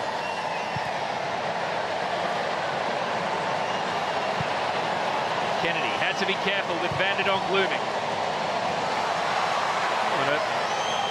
A little bit of a collision off the ball. Van der Donk has certainly been the most aggrieved of the Dutch players from some of the more physical of the Australian treatment. Kennedy driving it beyond the run of Catley here.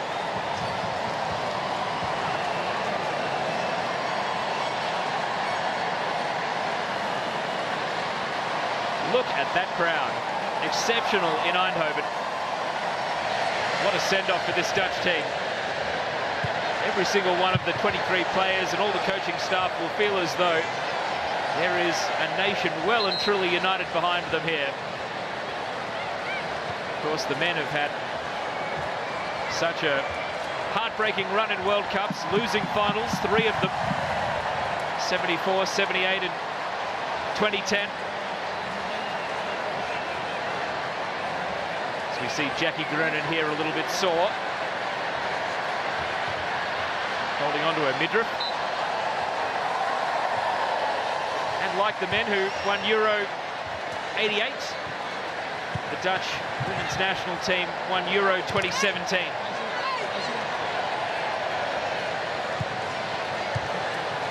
Could it be they who bring home the country's first World Cup?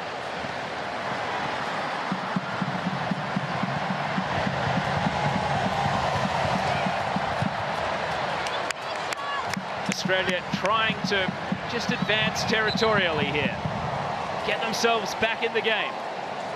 Van der Gracht, an indecisive clearance, and Kerr was trying to set up Razzo under pressure from Bloodworth, and she got the final touch. It will only be a goal kick.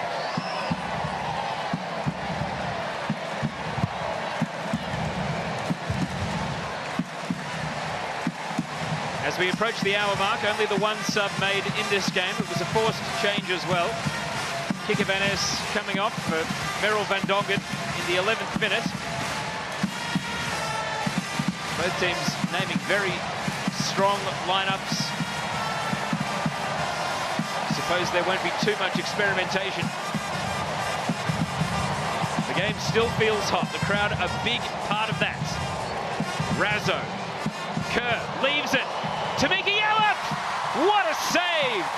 Sari van Veenendaal trapped it between the legs and then scrambled to dive on the ball to deny Tamika Yallop.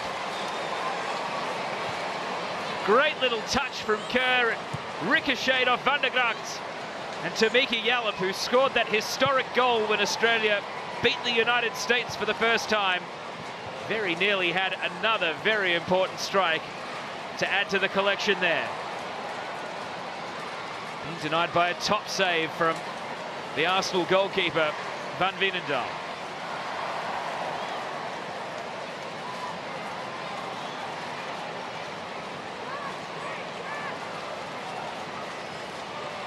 Looked like it was off the arm of Lagazo, but play continues. Polkinghorne, Carpenter. You can see the intent to go forward. Lagazo. Yallop in a tangle of legs. And out of Van Lunteren, a corner. Tamika Yallop, whose work off the ball, midfield positioning, as important as when she's on the ball for Australia.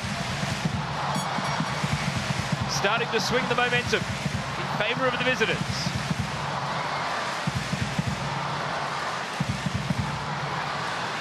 Van Egmond's turn from a corner. Van Veenendaal couldn't take it cleanly, but the defence is able to smash it away. And now Carpenter being pressured by Van der Sanden. But Lydia Williams is a cool customer. Come on, forward! Lagazo. Razzo, first touch, just let her down a little. Opened the door enough for the Netherlands to win the ball back. Van der Sanden. Miedema, no question of offside here. And swings it beyond the run of Lieke Martens.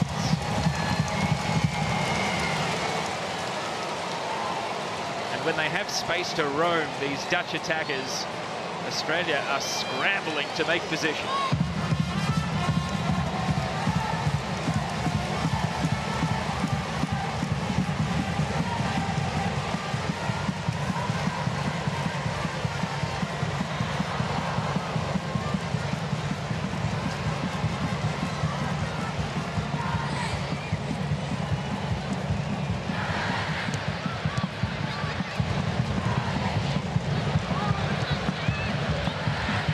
Catley intercepting the pass. Yallop.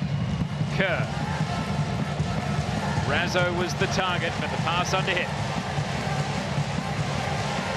Van Dongen diffusing the danger for the Dutch. Van der Gracht. Down the line, and Van der Donk, who has been fouled and fouled hard on a number of occasions. This time, Caitlin Ford is the offending player. And it's going to be another card.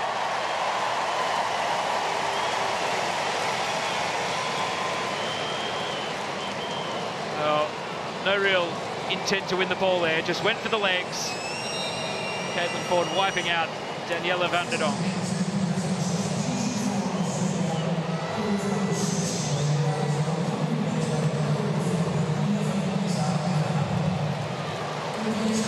Subtime, Chloe Lagazo's first appearance under Ante Milicic comes to an end. And Lisa De Vanna goes one cap closer to Cheryl Salisbury's all-time record of 151. This is international appearance, 148 for the Matildas' all-time leading scorer. First order of business, though, defensive free kick. And Spitz's delivery this time, not quite on point. Van der Donk. Miedema brings it under control. Risk of an own goal. Well played by Yallop to get it away. And now Sam Kerr with it all to do. And that is a shameless foul. A clear push in the back. And as blatant a yellow card as you'll see. And Van der Donk, who has been perhaps the angriest of the Dutch players, a feeling of inevitability that she might end up in the book here, and commits the foul that leads to the Netherlands' first booking in this game.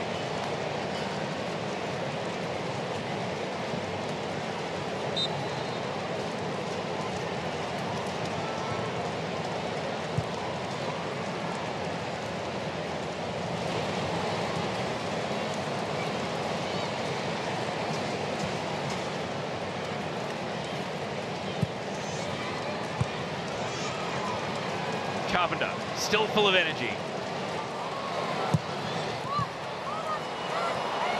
Yallop.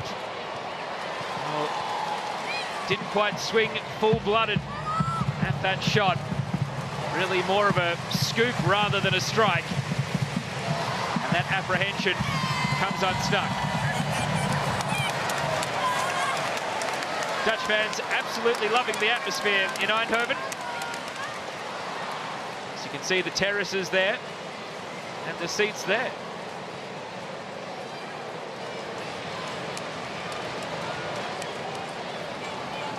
Extraordinary scenes.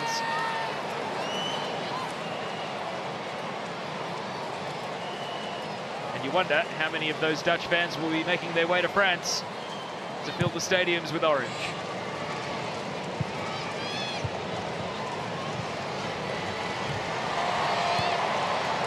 Van Egmond won the ball legally. Kennedy. De Vanna. Van der Sanden. De Vanna goes for the sprint. Trying to bring a renewed energy to the Australian press. It was effective at times in that first half, but the Dutch have played through it here. Van Lunteren. And now the ball over the top. Van der Sanden draws Lydia Williams out of her line, and preventative measures to send it out into the crowd.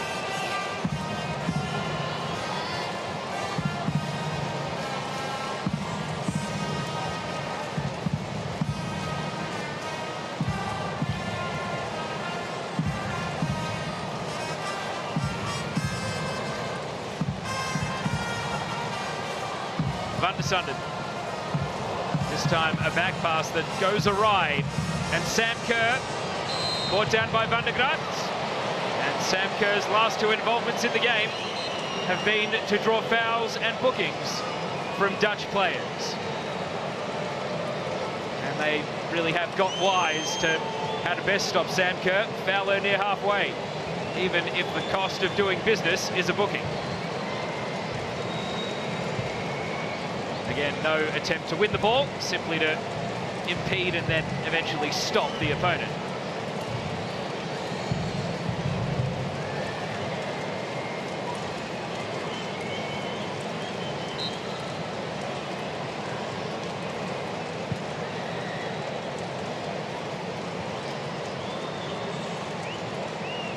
De Vanna.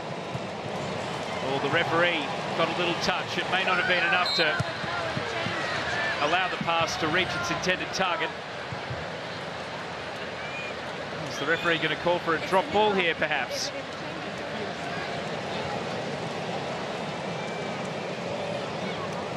Let's have another look. I really do think the referee has been rather generous there. It was, of course, in the Netherlands that we saw just last week a referee accidentally score a goal after the ball deflected in off him. Maybe that's had a bit of an effect on the decision-making here.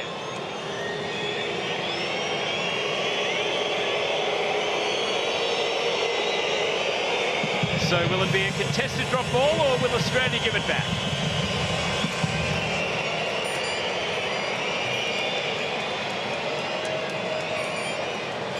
Have they worked out the politics of it all?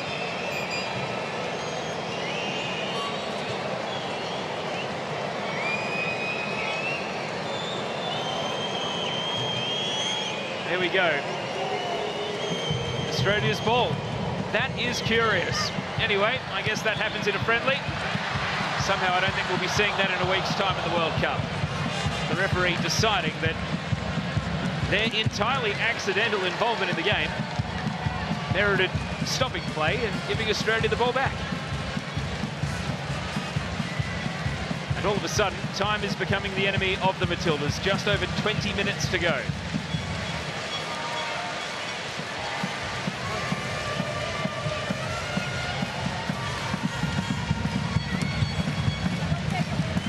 De Vanna made the ball her own. And now off and running. Vintage Lisa De Vanna. But the pass isn't able to match.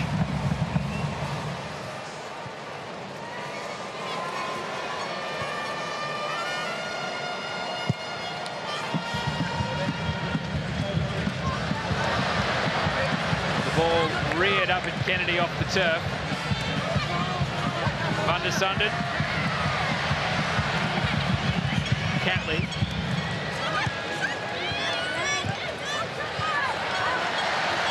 Donk. Van der Sanden, a great run. All about the delivery. And all about the defending from Polkinghorne. It was 2-on-1 in the middle, where Polkinghorne made sure the ball never arrived.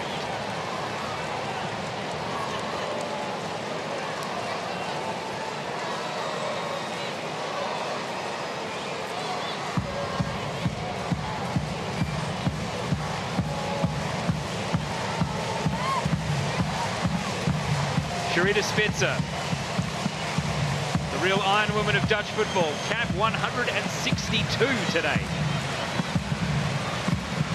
About to take this corner.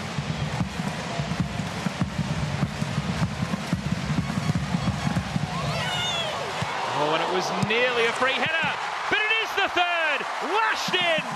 Van der Sanden has a double. Where the Matildas were lucky in the air, Van der Sanden made them pay with the feet.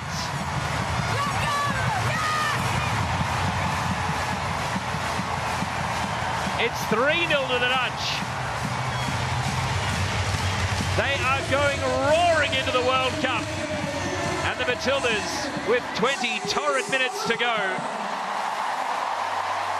Well, you wonder how bad this might get.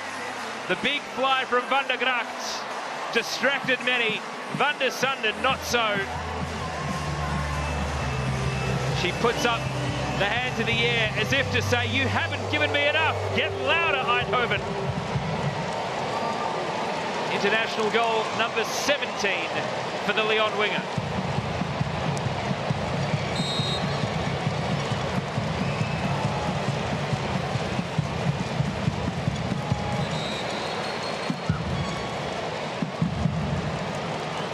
Now more confusion. We're going to have kickoff retaken, it seems.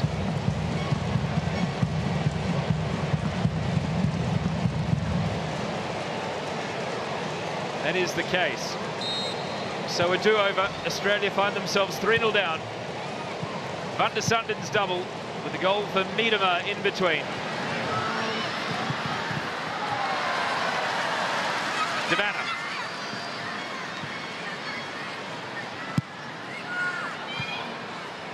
Forward's touch, can't link up with Catley. And the chances are drying up for Australia. Their play up to the hour mark had deserved a goal. Now they're going to have to dig deep just to find one. And a foul here.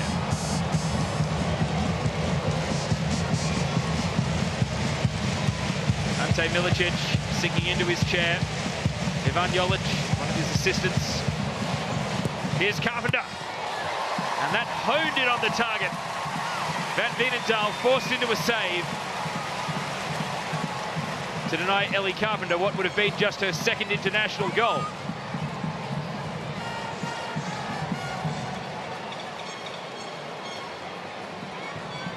Well played by Carpenter, though. Wins a corner for Australia.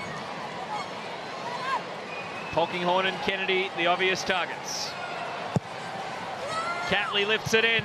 Kerr's header, and held on the line. Nearly for the Matildas, but positioning was crucial for Van Veenendaal. Kerr able to leap in the pack, and Van Veenendaal even had a backstop there in the form of Spitzer.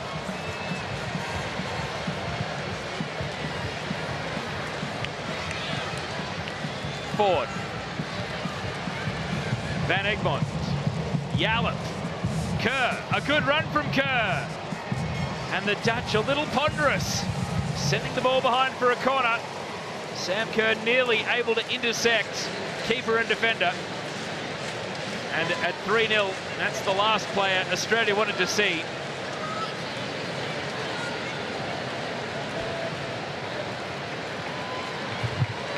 Lynette Berenstain has been in hot form for the Dutch.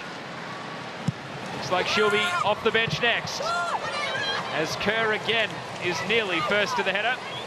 Van der Gracht turns it behind consecutive corners.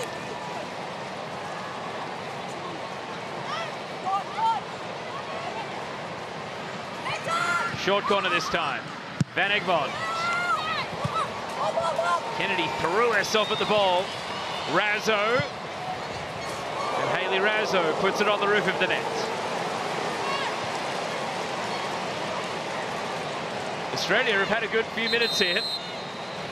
And maybe that's why the Dutch do just want to change the pace and bring on Lynette Berenstain. Coming off for today's hero, Shanice van der Sanden. 2 goals. A lot of creativity. Fantastic positioning on the wing, stretching the Australian defence on so many occasions. She leaves the game to a rapturous ovation.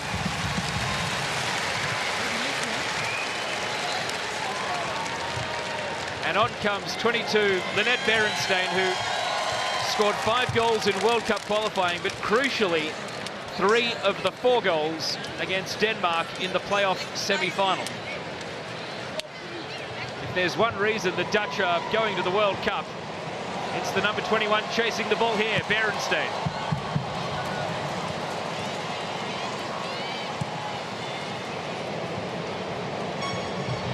Razzo, that half chance a moment ago. Kerr, flag stays down, went for the back heel. And the flag does belatedly go up. I half expected it to be offside, and indeed it was.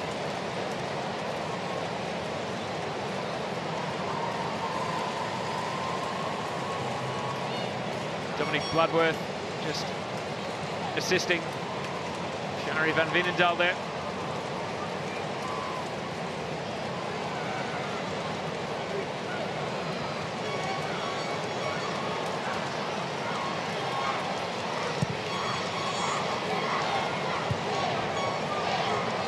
Van der Donk's header. Lieke Martens trying to outwit Carpenter, dancing on the ball. And in the end, the Australians win that battle of will. Razzo coming in to help out Carpenter. More subs then, Emily Gielnik and Katrina Gorry. Gielnik has an excellent record against the Dutch, has scored 2 against them back in 2017. And one of Australia's more impressive performers today, Hayley Razzo, is making way. 2 Queenslanders swap there. And Caitlin Forden hasn't quite been her day today. She leaves the game over on the opposite side of the pitch so that Katrina Gorry can come on.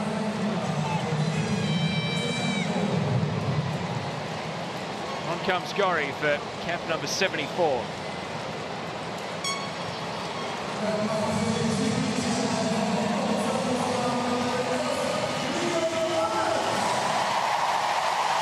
And now the Netherlands get to pay tribute to one of their favourites, Lieke Martens, the player of the tournament at Euro 2017. Will she repeat the feat at the World Cup?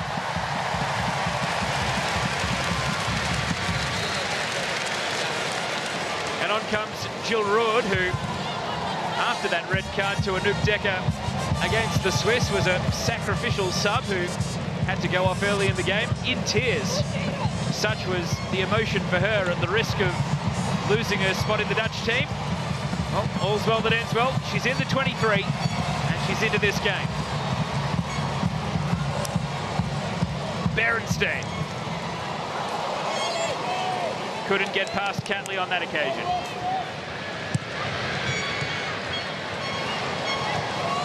Grunen. Van Lunteren. Cleared by Kennedy.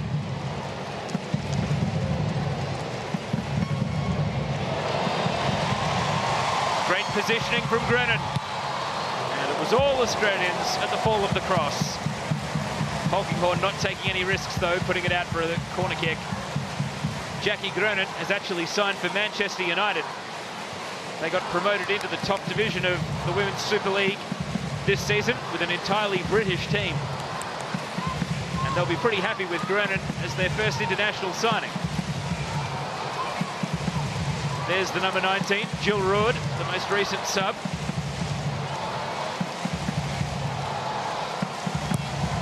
Here comes the corner then. Australia able to withstand it. Still 11 minutes in this pressure cooker to go. Van der Donk against De Vanne.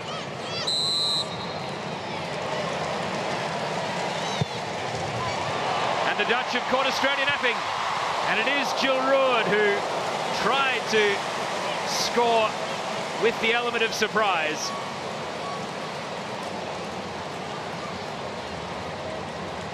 And as Australia were trying to make ground, Roord, very clever, making that run.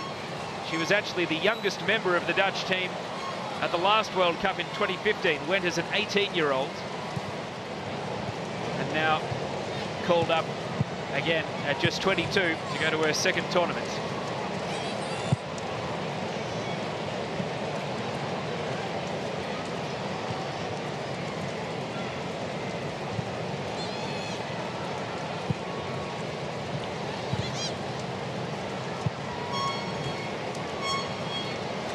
Gorry off the bench into the action to Carpenter. A great enterprising run, but it lacked end product.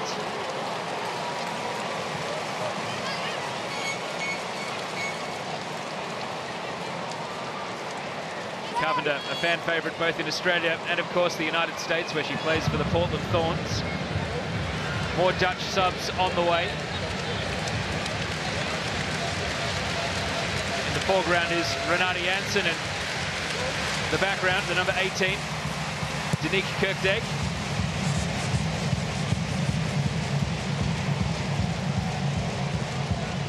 De Vanne, legged, still able to compete.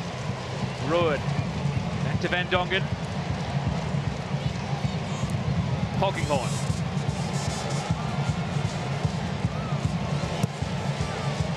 Long ball from Polkinghorne. Gorry trying to sneak through. And Bloodworth, who has been one of the standouts for the Dutch today. Again, that left foot rarely misses a target. It's a good pass to get out of trouble. Honestly, it's hard to believe Arsenal have let her go to Wolfsburg for next season. Dominic Bloodworth moving from the English champions to the German champions.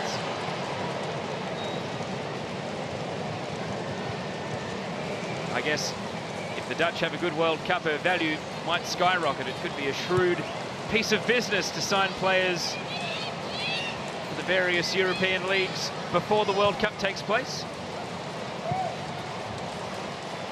Most of the Australians preferring to play in the United States. There's been a lot of speculation about Sam Kerr going to a team in Europe. It was Paris Saint-Germain last summer.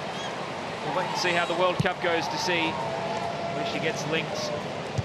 Could potentially see her playing in Europe rather than Australia next summer. And I'm sure all the fans in Perth may not appreciate me even suggesting that at all. At least not until she wins them a W League title.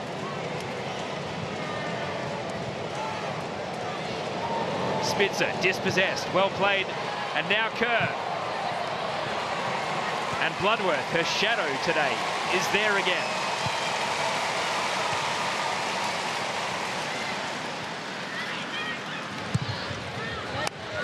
Great long ball. Miedema, what a first touch. Polkinghorne interrupted briefly, but Miedema still has the ball. And the combination of Kennedy and Catley scramble it clear.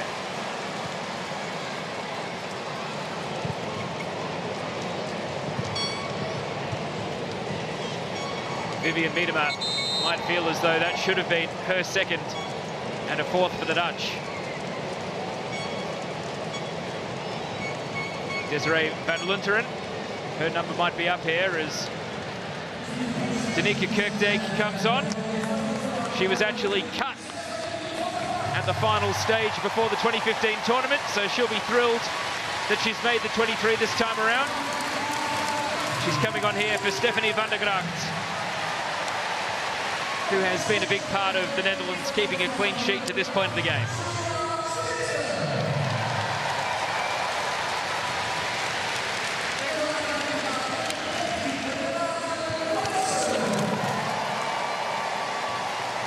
And it's an ovation also for Sharita Spitzer, who had the assist for the opening goal right at the end of the first half. And she's replaced by Renata Janssen of FC Twente.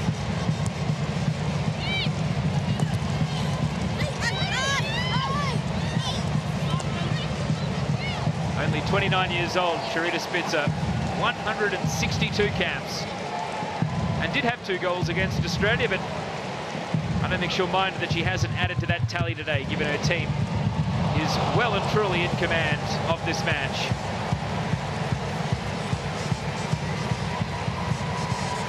Australia haven't stopped working. Can they find a goal out of these last 5 or so minutes?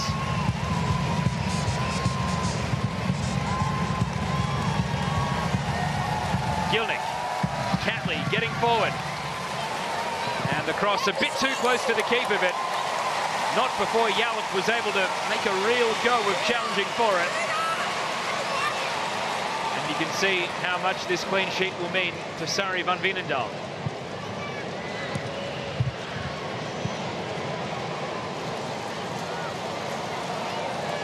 Berenstain.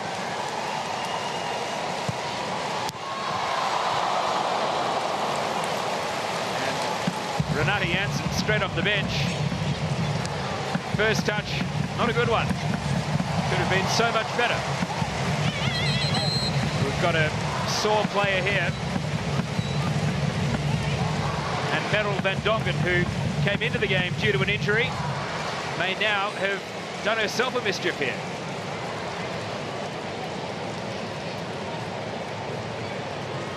You see how she hits the ground there, and again, it's a hand or a wrist injury.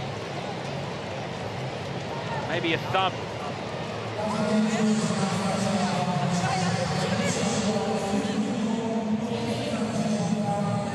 You suspect that might be a dislocated thumb. Not the sort of injury that you would want, but also not one that's going to necessarily rule you out of a World Cup. More to ponder for Sarina Bergman, the Dutch manager, though.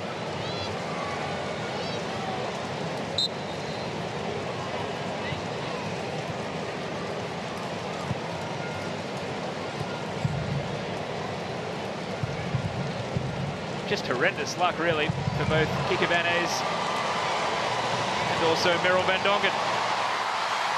Is there another goal for the Dutch? Berenstain left the ball behind. Australia backtracking in desperation. And now they will try to counter-attack with limited numbers ahead of the ball. 3 minutes of regulation to go.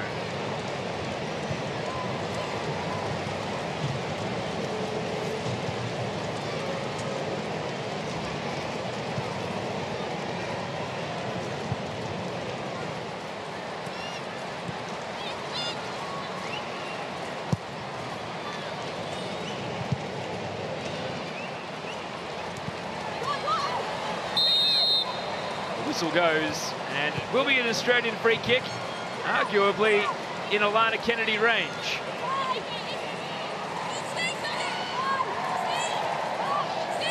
See the handball there by Kirkdijk. Good news for Van Dongen. The thumb has had a protective cast put around it. And Alana Kennedy, for both club and country, knows how to put these in the top corner. Orlando Pride fans, Sydney FC fans, they have seen these right in the top left. Can she replicate it here and give Australia something to take out of this match on the scoreboard?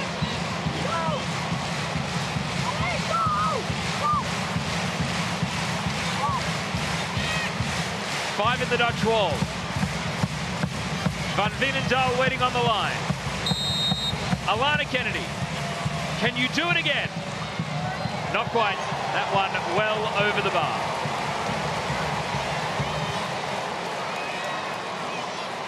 And good work from fans and ball kids alike.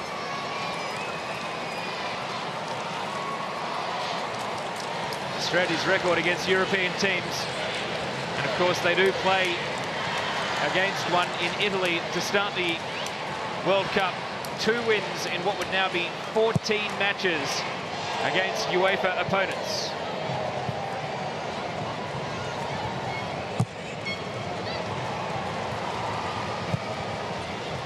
Last minute of regulation then. Van der Donk legally stripped of the ball. She stays down.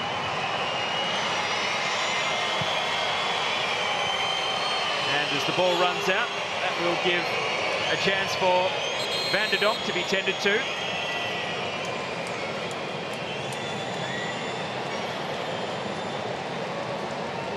Oh, that is knee on knee. And there have been some really frightful moments for this Dutch team with injuries through this game. And perhaps in the very last minute, this one might be the most distressing of all of them, given the importance of Danielle Van der Donk to this team.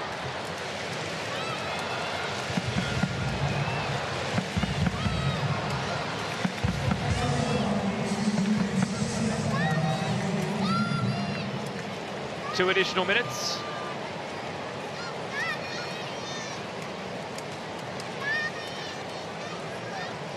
Well, love that from Bloodworth. A little pinch of the cheek of Danielle Van der Donk. Atta girl, you'll be right.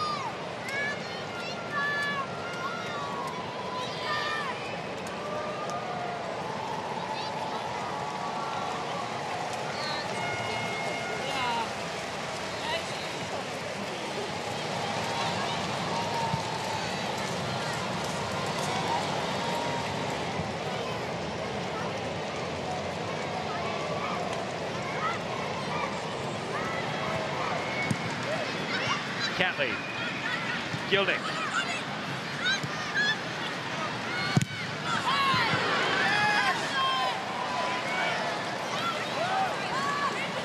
Credit to Berenstain. Last touch off Gilnick.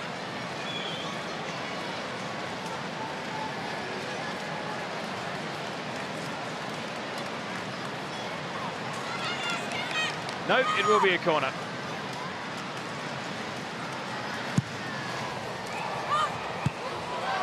This time a clean run at the ball for Van Veenendaal.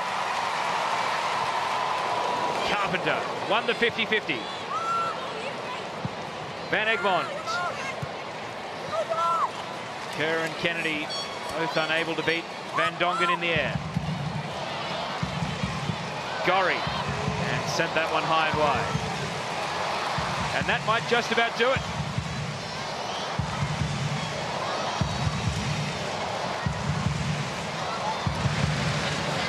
There's the story. Shanice van der Sanden will go into the World Cup in roaring form. Vivian Miedema scored in between van der Sanden's double.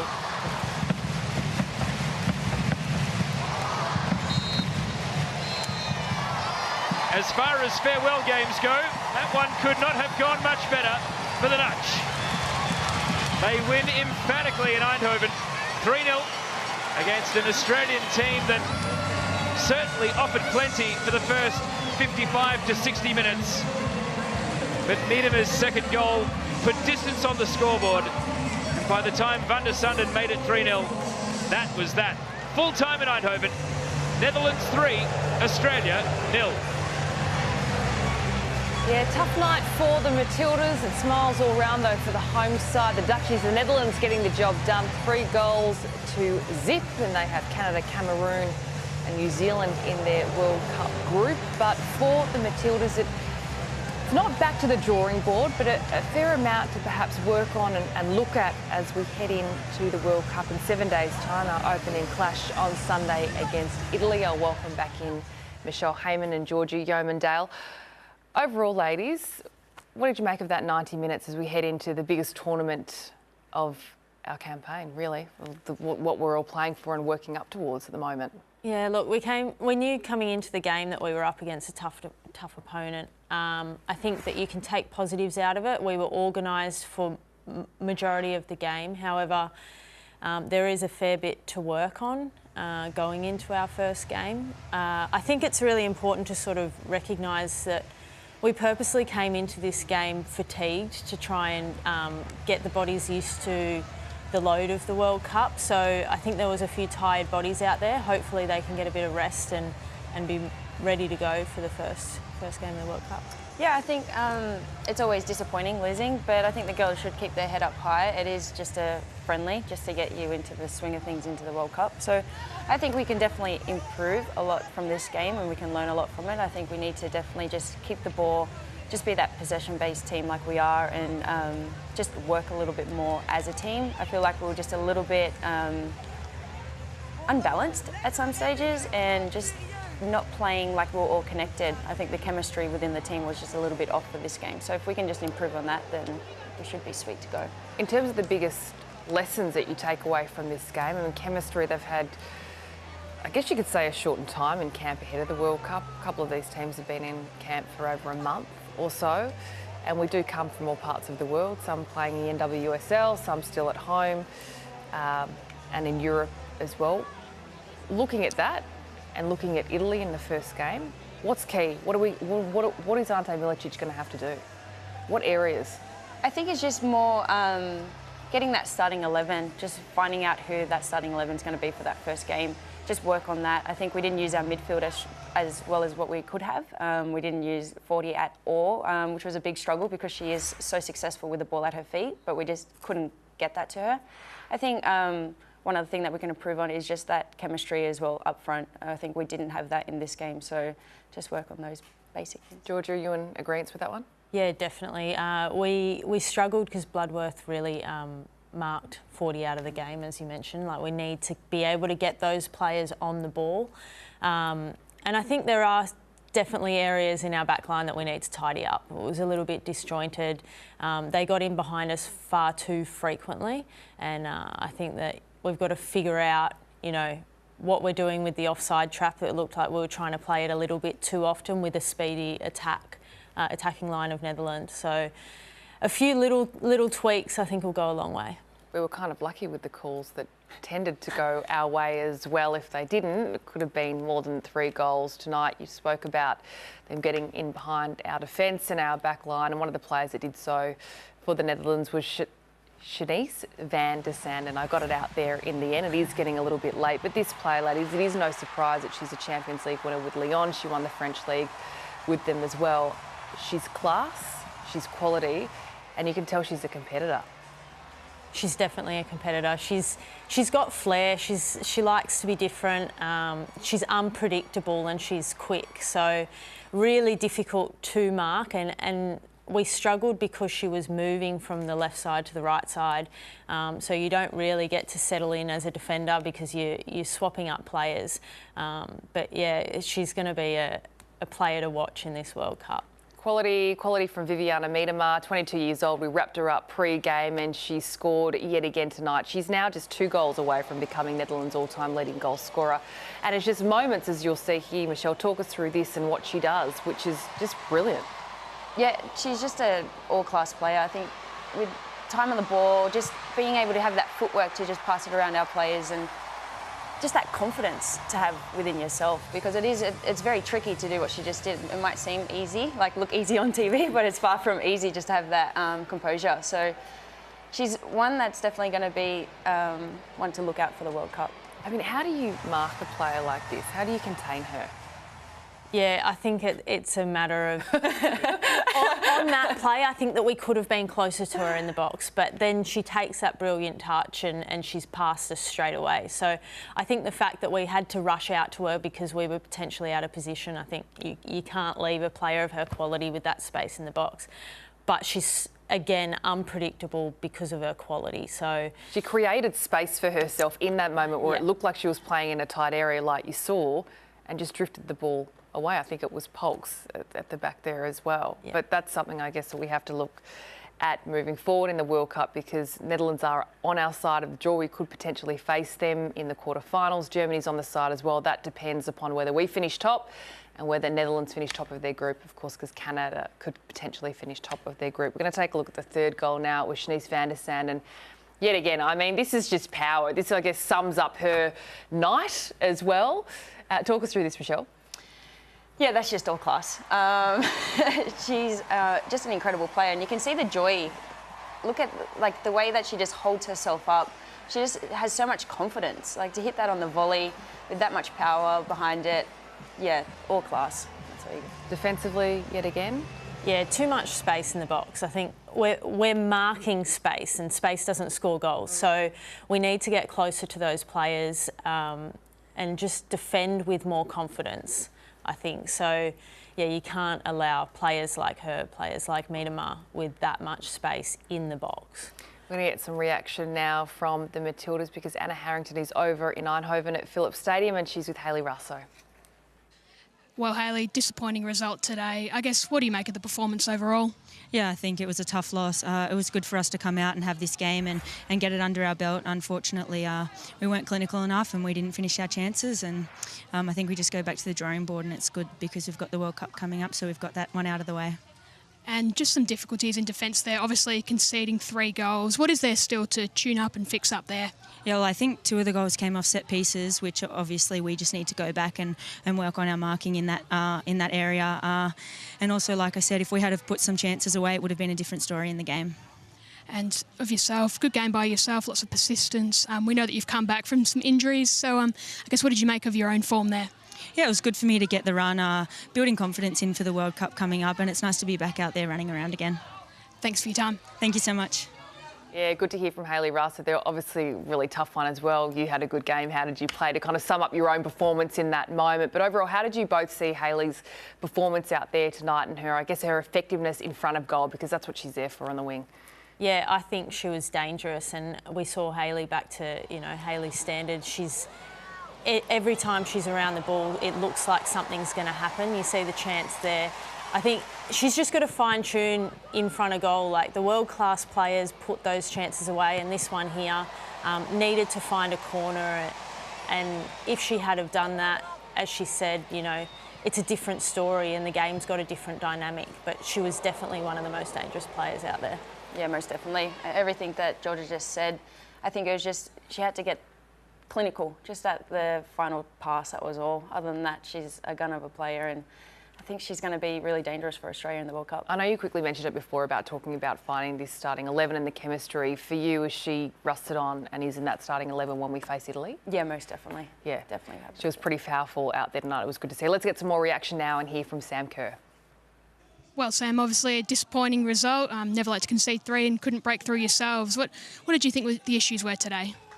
Yeah, I think it just wasn't our day. I think, honestly, we controlled the first half. We probably had the better of chances, but, we need to be better finishing. But, yeah, look, it's obviously a lesson, but we're not going to drop our heads and we're going to stick together. And, sometimes before a World Cup a loss is good to, keep you honest. So we're still sticking together. We're still really excited about the World Cup, and it's just a learning curve. And it is, of course, the latest step in terms of your preparation. How has this build-up to the World Cup been overall? Yeah, the build-up's been really good. Obviously, we were in Turkey. It was beautiful there. Trained really, really hard and had a really hard block, and then tapered off a little bit for this game. But, yeah, we go into France now and we go in really confident. And, like I said, this is just a learning curve for us and a good one. And they're obviously a quality team, made your life very difficult today. In terms of your own performance, how do you assess that and how are you feeling heading into the World Cup? Yeah, I feel really good. Obviously coming off the NWSL, scoring a few goals. Disappointing not to score today, but I guess that's the life of a striker. When you score, you've played good, and when you don't, you've played bad. So, look, there's obviously things we can get better at as a team and individually, but, like I said, we're sticking together. We're still really positive in the change room, and we're looking forward to our first game. Well, thanks for your time and good luck for the World Cup. Perfect, thank you. Yeah, Captain Kerr there, she said it was a learning curve and it's come at a pretty good time because they do have to bounce back with Italy on the cards Sunday week. It's interesting, though, to both of you about Sammy. We're going to take a look at Australia's second half chances now, but is it easy when you're in that position? Everyone goes, Sam Kerr's a player, to then give her the added attention to potentially take her out of the game. And as well, with 40 being taken out of the game, Caitlin Foord and those two playing close together, you've almost got 2 players that are ineffectual. Yeah, I think them playing so closely in this game, Netherlands found it easier to mark them both out of the game. Sam's got, everyone knows who Sam Kerr is and they are studying her and how to mark her out of the game. We need to use that to our advantage and be able to find other players, because the only way to mark Sam is to put 2 or 3 players on her. which leaves someone open somewhere, and we need to find that player. Yeah, definitely. I think the main thing that we can definitely work on with Sam and the Caitlin issue is just being able to, like Georgia just said, be able to draw them out away from the defenders, just move them around a little bit more, confuse the defenders, just make them feel uncomfortable.